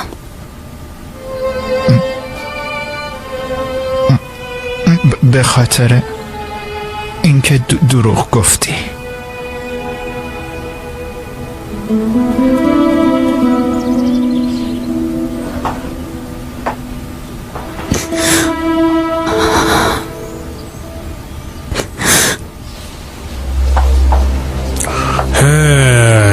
هیچی به تو نمیرسه خانم شهری، هیچی. میخوای ما کار کنیم تا بخوری؟ آره؟ فکر کردی به همین راحتی هست؟ اما اجازه هست؟ بیا پسرم بیا. قربون پسرم برم. چی کار کردین؟ کارهای ثبت نام تموم شد؟ نه تموم نشد، ولی چیز خاصی نمونده. خیلی خوب، امروز کلی کار داریم پسرم. این چه قیافه ایه؟ چه میدونم عمو، این دانشگاه جای عجیبیه، خیلی عجیبه. آره همینطوره. ناراحت نباش که قبول نشدی، چون اونایی که رفتن دانشگاه و فارغ التحصیل شدن میان جلوت خم و راست میشن و میگن باران خان به همون کار بده. باران، تو از اون جمله آدمایی هستی که خوشبخت به دنیا اومدن. بیا بریم تا بهت نشون بدم ارزش تو چقدره. بیا. زن داداش امینه چطور به ذهنت رسید؟ منم هوس کرده بودم. به خاطر آسم درست میکنم. آسم نور چشم ماست، بایدم تو این خونه هرچی اون بخواد همون آماده بشه.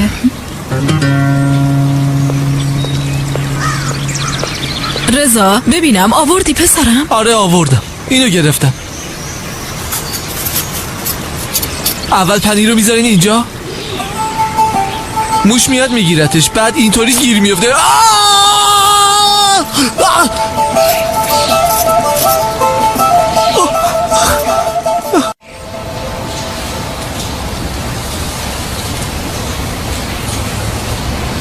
همه تون بیاین اینجا، زود باشین، کارو ول کنین، جمع شین اینجا.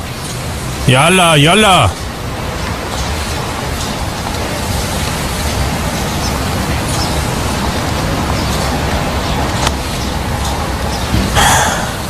خوب به حرفام گوش کنین. این برادرزاده منه، برادرزادم باران. اون مثل پسر خودمه.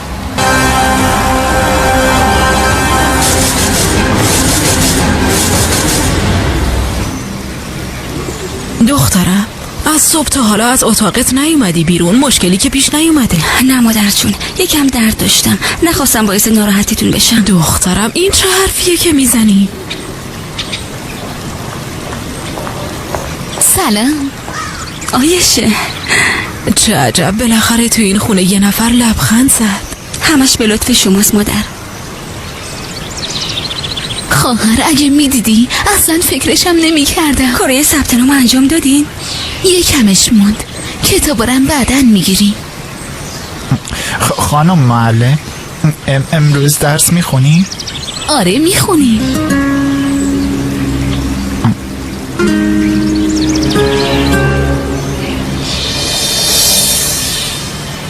خیلی خوب، همتون برین سر کارتون. زود باش برام، بیا بریم. کجا بریم عمو؟ سورپرایزه، هرچی نباشه حالا دیگه باران خانی باید همه اینو بدونن. منظورتون چیه عمو؟ بیا بریم، با ماشین تو میریم. را بیافت.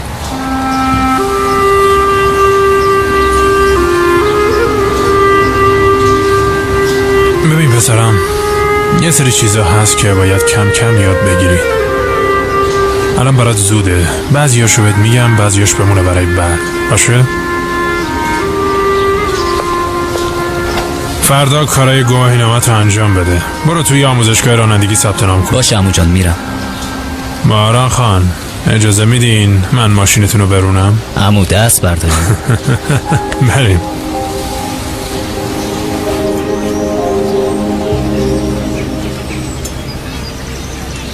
خب حالا میخوای چیکار کنی؟ نمیدونم، ولی میدونم مامانم هیچ کاری نمیکنه، یا میره میگه و بعد کندال یه قشقرق به پا میکنه و دوباره میشینیم سر جامون. میخوام هر چی زودتر از اینجا برم. چی مانع رفتنت میشه؟ فکر کنم فقط تو. مادرت، مایا، روزگار، اونا برات مهم نیستن؟ اونا برای من مهمن، ولی من برای اونا نمیدونم. انگار صدامو میشنون ولی نمیخوان گوش بدن. این منو زجر میده. همش حرفای همیشگی.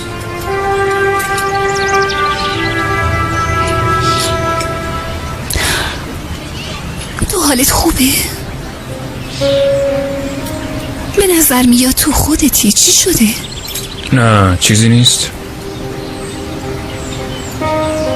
میخوای بریم؟ باید یه سر به داداشم بزنم. باشه، منم دیگه میرم خونه. ببینم حالا کلاس کنکور میری یا نه؟ مجبورم با مایا برم، چاره دیگه ای ندارم.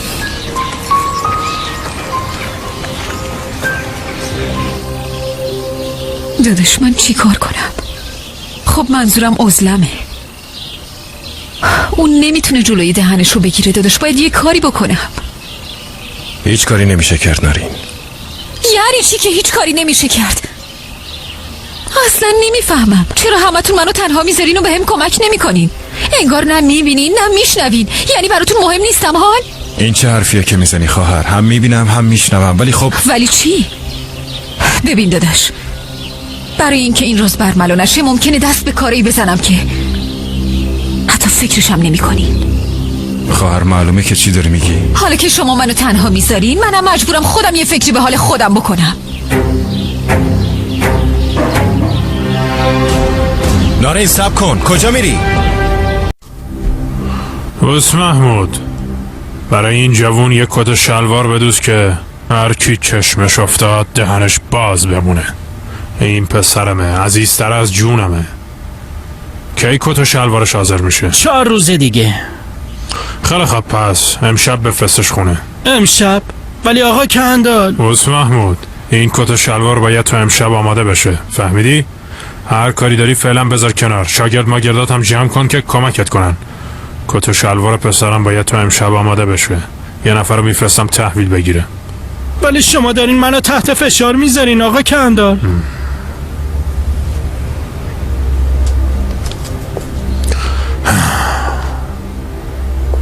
به این میگن قدرت. این قدرت مال تو هم هست.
چرا اومدیم اینجا عمو؟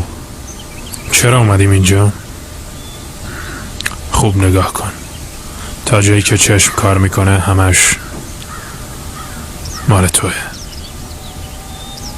وقتی پسر منم بزرگ شد و یه روزی مثل تو روی پاهاش وایساد، مثل دوتا برادر در کنار هم راه منو ادامه میدین و نمیذارین اینا به دست کسی بیفته. تمام این زمینایی رو که میبینی پدرم با عرق پیشونیش آبیاری کرده و با دستای خودش شخمشون زده و حالا همش مال تو و پسرمه.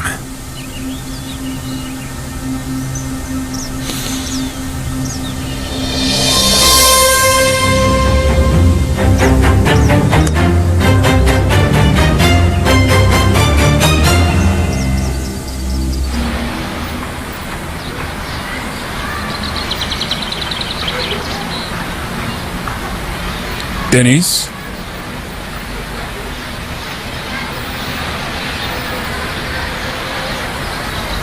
آدا، این دنیزه. دنیز اینم دوست دخترمه. آدا. آها، پس با دوست دخترت بودی که جواب تلفنای منو نمیدادی. مگه تلفنی حرف نزدین؟ نه، حرف نزدین.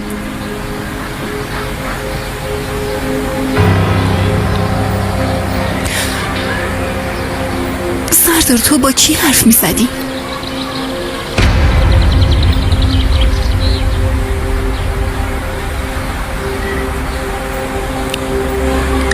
سردار با تو هم میگم با کی حرف میزدی؟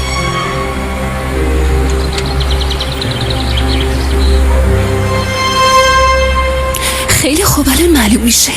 آدا داری چی کار میکنی؟ این کیه ها؟ کیه؟ آدا گوشیمو بده.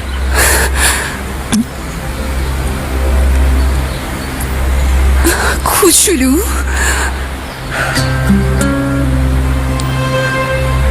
همون دختره که عاشقت شده بود؟ تو هنوزم با اون در ارتباطی؟ اوف دنیز بیچاره، هر کی به فکر خودشه، هیچ کی به فکر تو نیست. بی خیال. دنیز وایسا. الان حسابشو میرسم. آدا چی کار میکنی؟ اون موبایل بده به من. آدا وایسا. ولم کن دیگه، هم دنبالم نیا. فهمیدی چی گفتم؟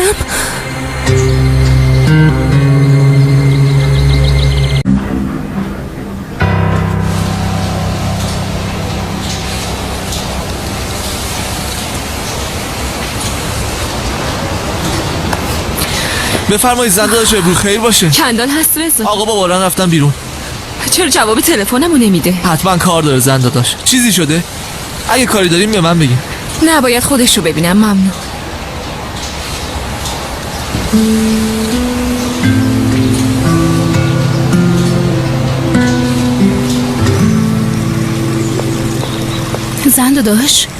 زنده داشت من تلموشو گذاشتم، چون تو همش تو آشپزخونه ای. مواظب باش یه وقت پاتو نذاری روش. باشه زنده داشت. من خیلی میترسم.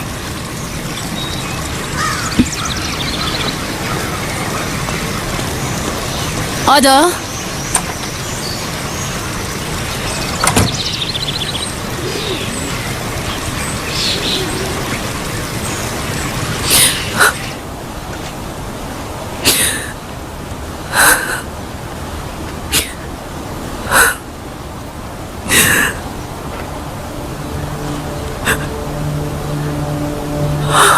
دخترم، فرض کنیم اموالو تقسیم کردیم و حق تو رم بهت دادیم، بعدش چی میشه؟ تو که نه از کاشت سر در میاری نه از برداشت. گل کاشتن و پست جمع کردن هم سودی برات نداشت. مگه بهت نگفتم هر چی لازم داری فقط به من بگو، من دونه بدونه برات فراهم میکنم. دیگه نمیدونم چی کار کنم.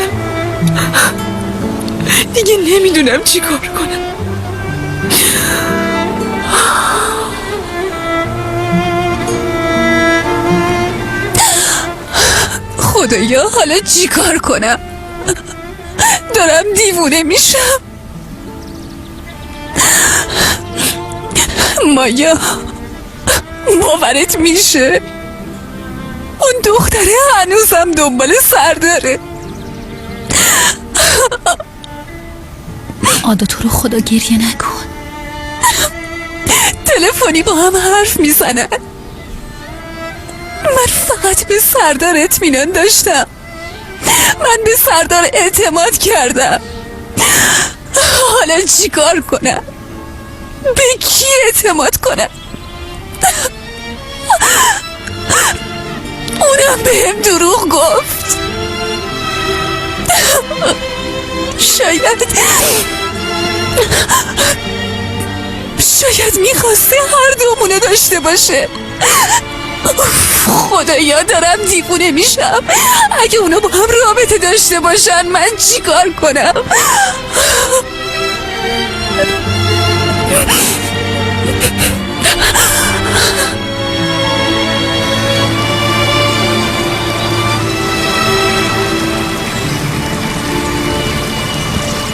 امینه دخترم.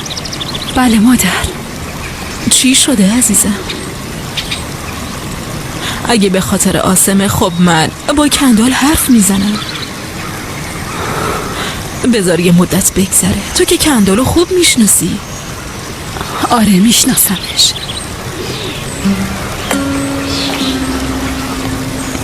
خیر باشه پسرم. چی شده؟ مادر اینو سرهنگوز فرستادم. موبایل عزلم خانومه تو محل حادثه پیدا شدن. باشه پسرم من میدم بهش. ممنون. خب میگفتی؟ اصلا نفهمیدم جناب سرهنگ. یه نفر اومد تو و گفت بان میخوام. بعد بهم حمله کرد و یه مقدار پول از تو صندوق برداشت و رفت. نفهمیدم دیوونه بود یا دوست. خیلی خوب. نوشتی سرباز؟ اونا یه جاهایی همین نزدیکی ها.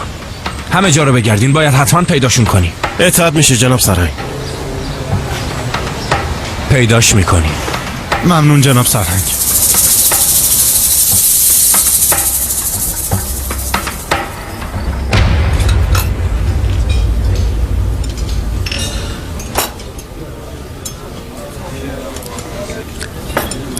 ای روزگار. باران کوچولوی من دیگه بزرگ شده و کار یاد میگیره. تو هم به پسر من باید کار یاد بدی ها. کت و شلوارتم که سفارش دادیم. پاک یادم رفته بود. تو چرا یادم ننداختی؟ الو رضا. خیاط منو که میشناسی. برو پیشش. یه دست کت و شلوار دستشه. ازش بگیر و ببر خونه. چشم آقا خیالتون راحت. الان میرم میگیرمش. باشه خداحافظ. آقا قدریه خانم گفتن یه سر به قاسم بزنم. منم رفتم و بهش سر زدم. خودم بعداً باهاش حرف میزنم. خداحافظ.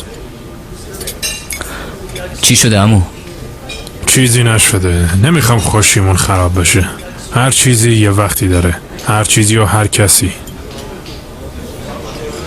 سردال به افتخار باران خان امشب همه مهمون منن. بزنیم به سلامتی. به سلامتی. ممنون. نوش جونتون. دست بردارین عمو.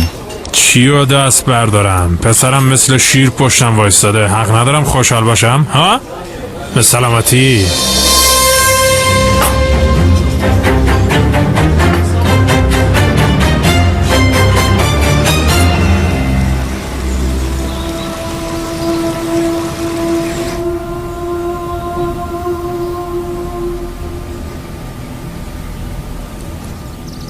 آسم پسرم.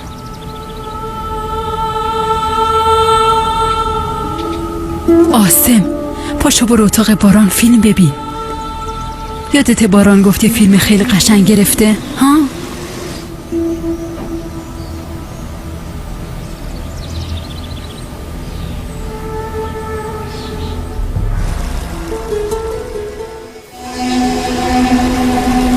بفرمایین مامان. بده دخترم دهنم خشک شده.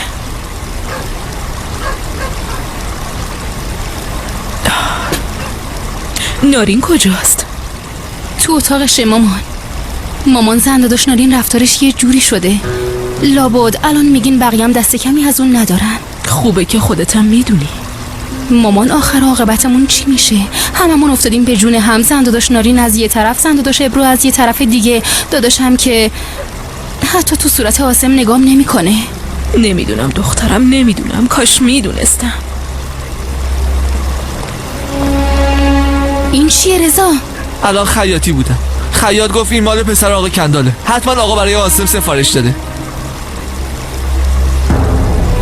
امینه، امینه،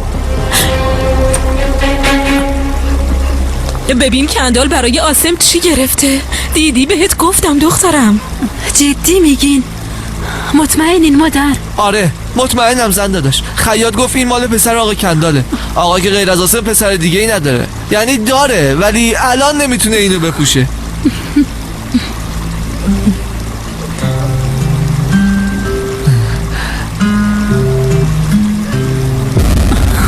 خب دیگه مادر، من خیلی کار دارم، باید برم. برو پسرم، دستت درد نکنه. آسم،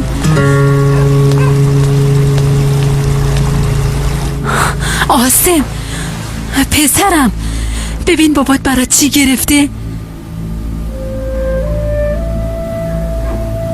پاشو بپوشش، پاشو. مال منه؟ آره مال توه. زود باش بپوشش. بلند شو. بابا منو بخشیده؟ آره پسرم، این مسائل بین پدر و پسر پیش میاد. حرفای بابا تو به دل نگیر. کندال دیگه. پاشو پسرم.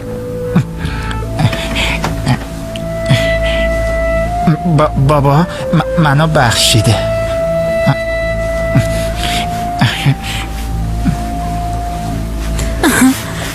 وای پسرم چقدر خوشتیپ شدی. آخ قربونت برم عزیزم، خیلی خوشتیپ شدی. قربونت بره مامان. خیلی خوب دیگه، بهتر بریم خونه. فکر کنم کت و شلوارتم رسیده. ببین پسرم، فردا با من میای کارخونه. باید ریز کاریا رو بهت یاد بدم. میخوام به همه معرفیت کنم. باشه؟ سلامتی.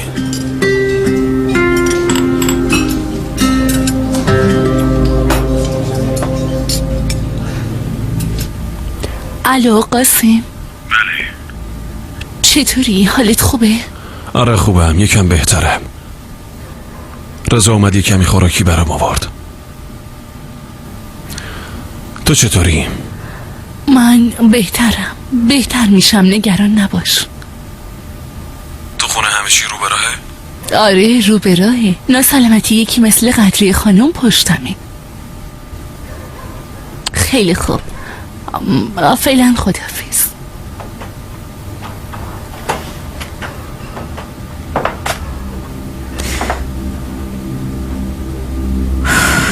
عزلم تو ازم چی میخوای؟ میدونی چی میخوام نارین؟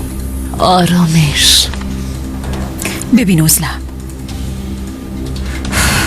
برای ساکت کردنت، برای این که به ابرو چیزی نگی، هر کاری لازم باشه میکنم.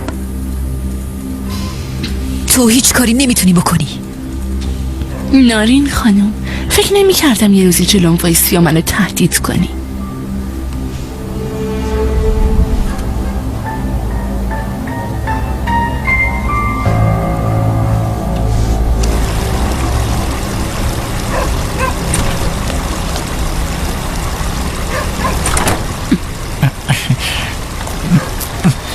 مادر، وای ماشالله چقدر به پسرم میاد. بابام گرفته.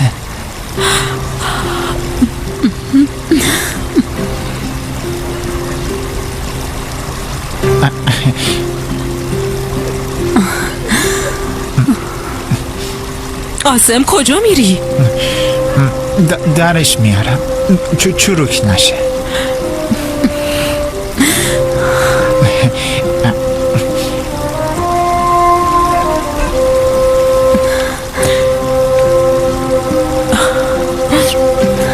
مادر دیدین آسم دوباره داره میخنده.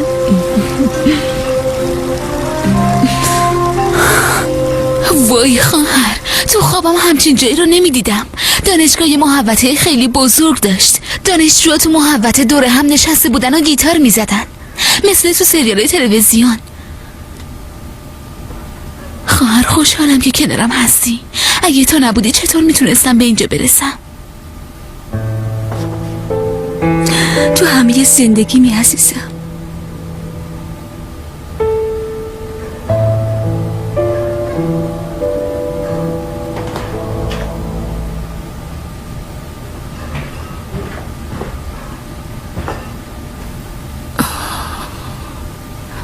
آدا چی شده؟ چرا گریه میکنی؟ به شما چه مامان؟ به شما چه؟ برین به عزلم برسین، به فکر ملک باشین، به فکر امینه. کی به فکر ما بودین که حالا میخواین باشین؟ بگین کی؟ آدا تو حالت خوبه؟ نه مامان، تا وقتی هم از اینجا نرم حالم خوب نمیشه، فهمیدی؟ آدا خواهش میکنم، من فقط به خاطر شما این همه دارم. مامان تو رو خدا بس کن دیگه، نمیخوام این حرفای تکراری رو بشنوم. آدا آروم باش، فعلا به اندازه کافی مشکل داری. حالا من دیگه شدم مشکل؟ بهتون که گفتم نمیخوام این حرفا رو بشنوم. تو رو خدا از اینجا برو.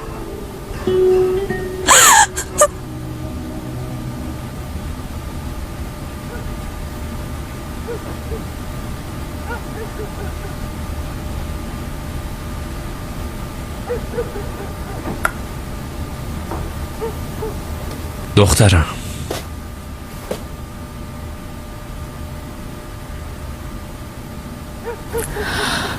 من میرم تو اتاقم. دنیز،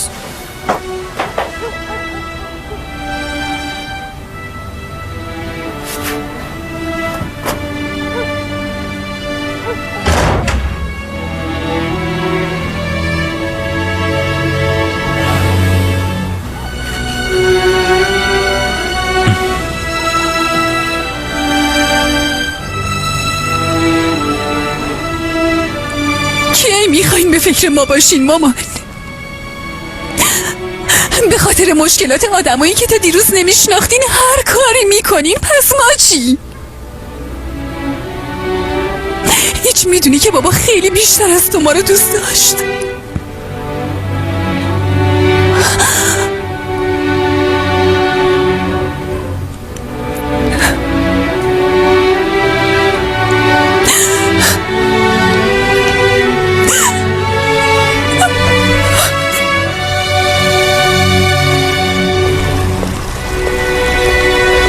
سلام مادر، حالتون چطوره؟ خوبم پسرم، خوبم. ملک، قرار بود رضا یه دست لباس بیاره، آورد داداش. آسم پس کو بیارش دیگه. کت و شلوار بارانمه. برو باران، بپوشش تا همه ببینن چقدر بهت میاد.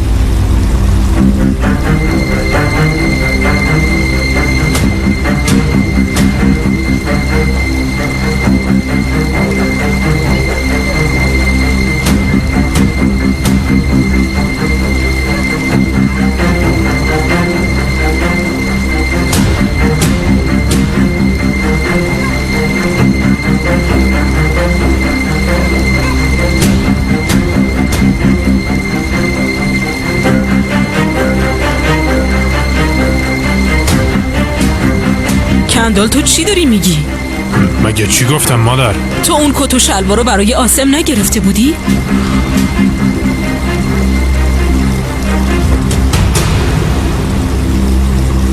خیاط گفته این مال پسر کندال خانه. میبینی که پسرم کنارم وایستاده، یکی دیگه هم تو راهه. اونی که خبرچینی کرد و منو انداخت زندان پسر من نیست. انتظار دارین کت و شلوار بهش جایزه بدم؟ کندال!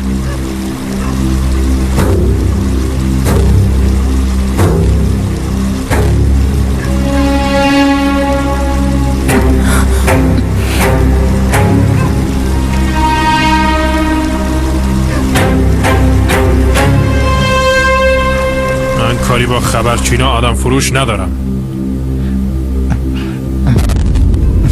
باران، از این به بعد پسر خودمه.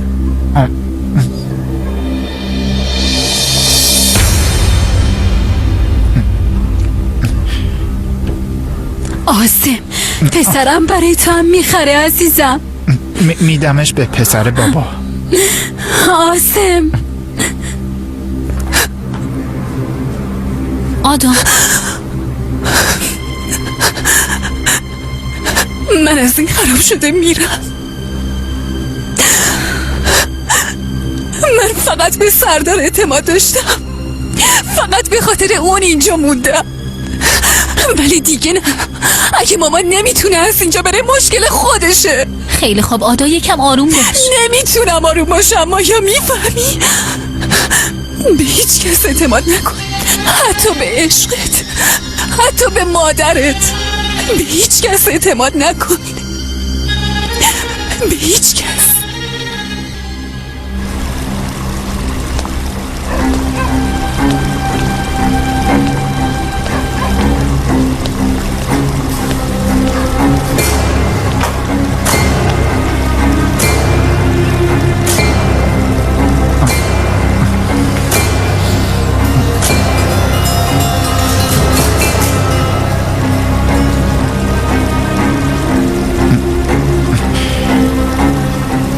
نه آسم نمیخوامش. این مال تو باشه، سایز اونم که یکی. منم نمیخوام.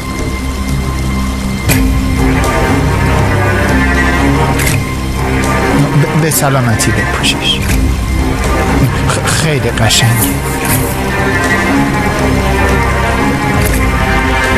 عمو جان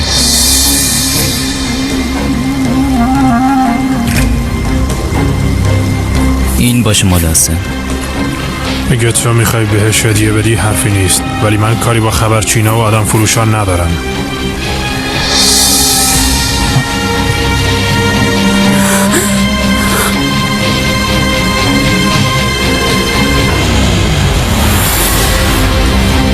آسم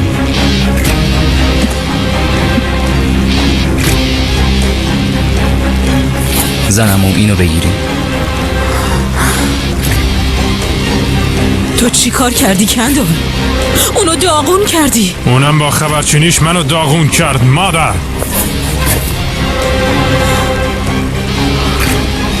باران از این به بعد دیگه مثل پسر خودم میمونه. بعد من همه چی مال اون میشه. بچم که به دنیا میاد میسپارمش به باران. از این به بعد اینطوریه. هیچ کس نمیتونه خارج از حد و حدودش چیزی بخواد یا حرفی بزنه. همین که گفتم. خدا لعنتت کنه، چرا حقمونو نمیدی؟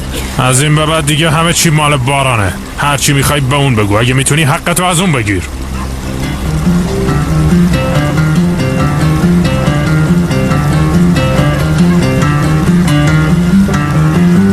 جدا من حتی نمیخوام ریخت اینو ببینم.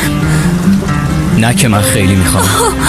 میبینم که خیلی زود جوگیر شدی. حالا دیگه برای ما شدی باران خان. ببین دختر، تا یه بلایی سرت نیاوردم برو. آدا تو رو خدا بس کن. آفرین کندال، آفرین به تو. باز اینجا چه خبره؟ مامان دارم کاریو میکنم که شما نتونستین. حقمونو میخوام. چه حقی دختر؟ چه حقی؟ حق 3 تا بچه مراد و کندال. ببینم شما چه جور آدمایی هستین؟ شرم و حیا نداری؟ نه که تو حیا سرت میشه. بهتره دهن تو ببندی. دیگه داری کاسه صبرمون رو عویز میکنی.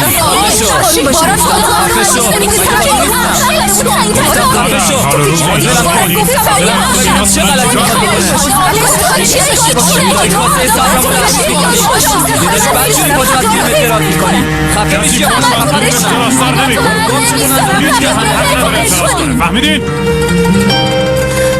آسم ببین باران اینو بهت هدیه داده. هدیه نیست، صدقه است. آسم این چه حرفیه که میزنی؟ باران برادرته. مامان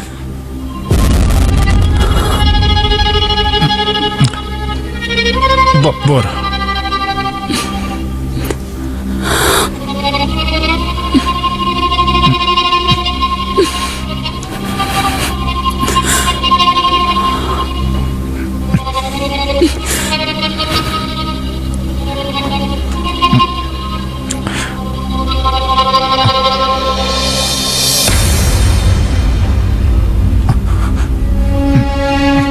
بس دیگه کندال، از وقتی اومدیم بلایی نمونده که سرمون نیاورده باشی. دیگه آدم بودی میفهمیدی ما شما را اینجا نمیخوایم. از طرف خودت حرف بزن.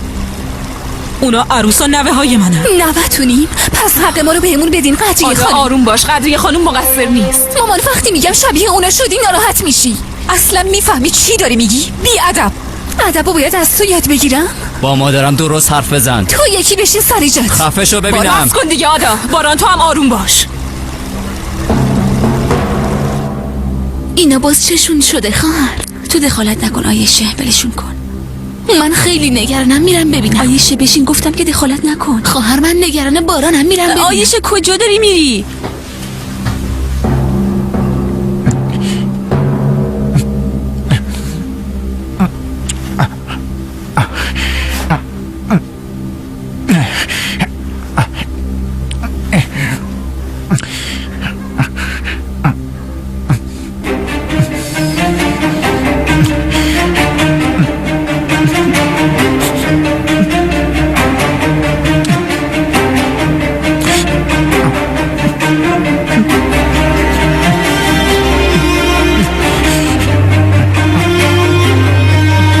مثل پسر خودم میمونه. باران پسر منه.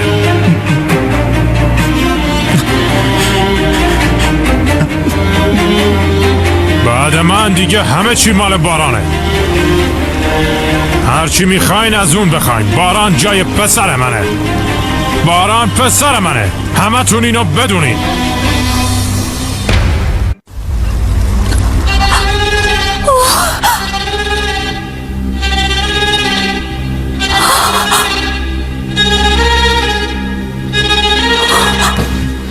دیگه خسته شدم. اگه خسته شدی میتونی از اینجا بری. بهتره تو بری. درست حرف بزن. تو یکی خفه شو تا خبر درست کن. درست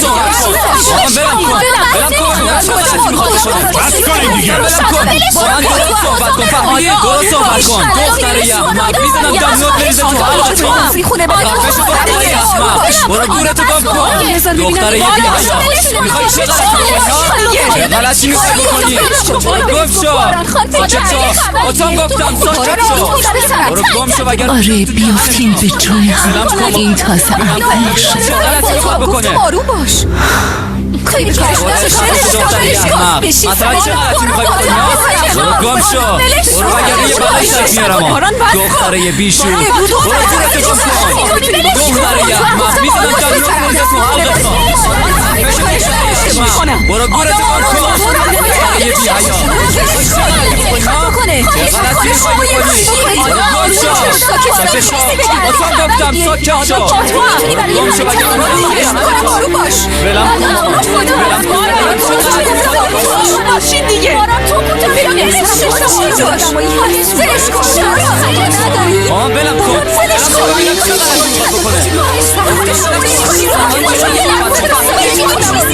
فقط همینمون بوده بود که خواهش میکنم آروم باش. چی هستی پسر یه احمق؟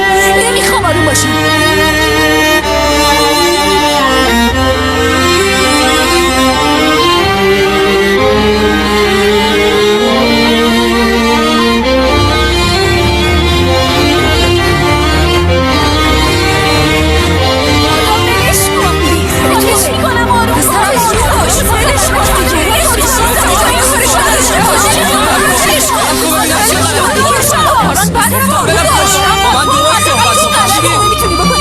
درست صحبت کن. اونی که باید از میخونه بره تو مادرتی.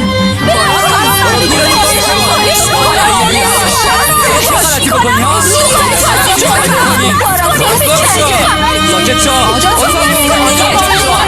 برو گم شو مگر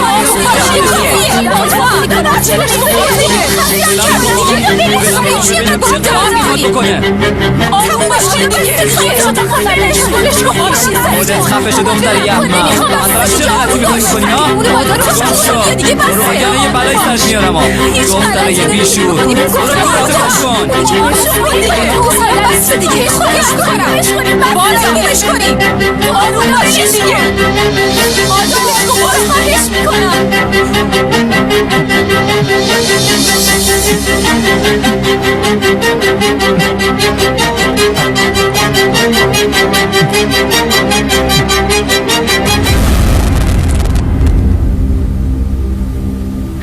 آدم دلش میخواد یکی رو باور کنه، بهش اعتماد کنه، دوستش داشته باشه و ازش محبت ببینه. آیشه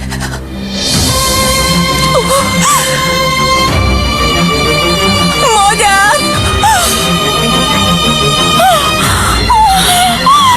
اونایی که باورشون داریم باورامونو از بین میبرن.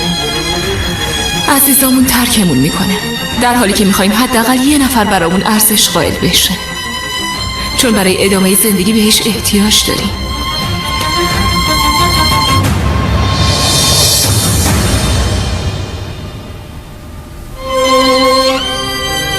چون بی‌توجهی و محبت نکردن و بها ندادن به یه نفر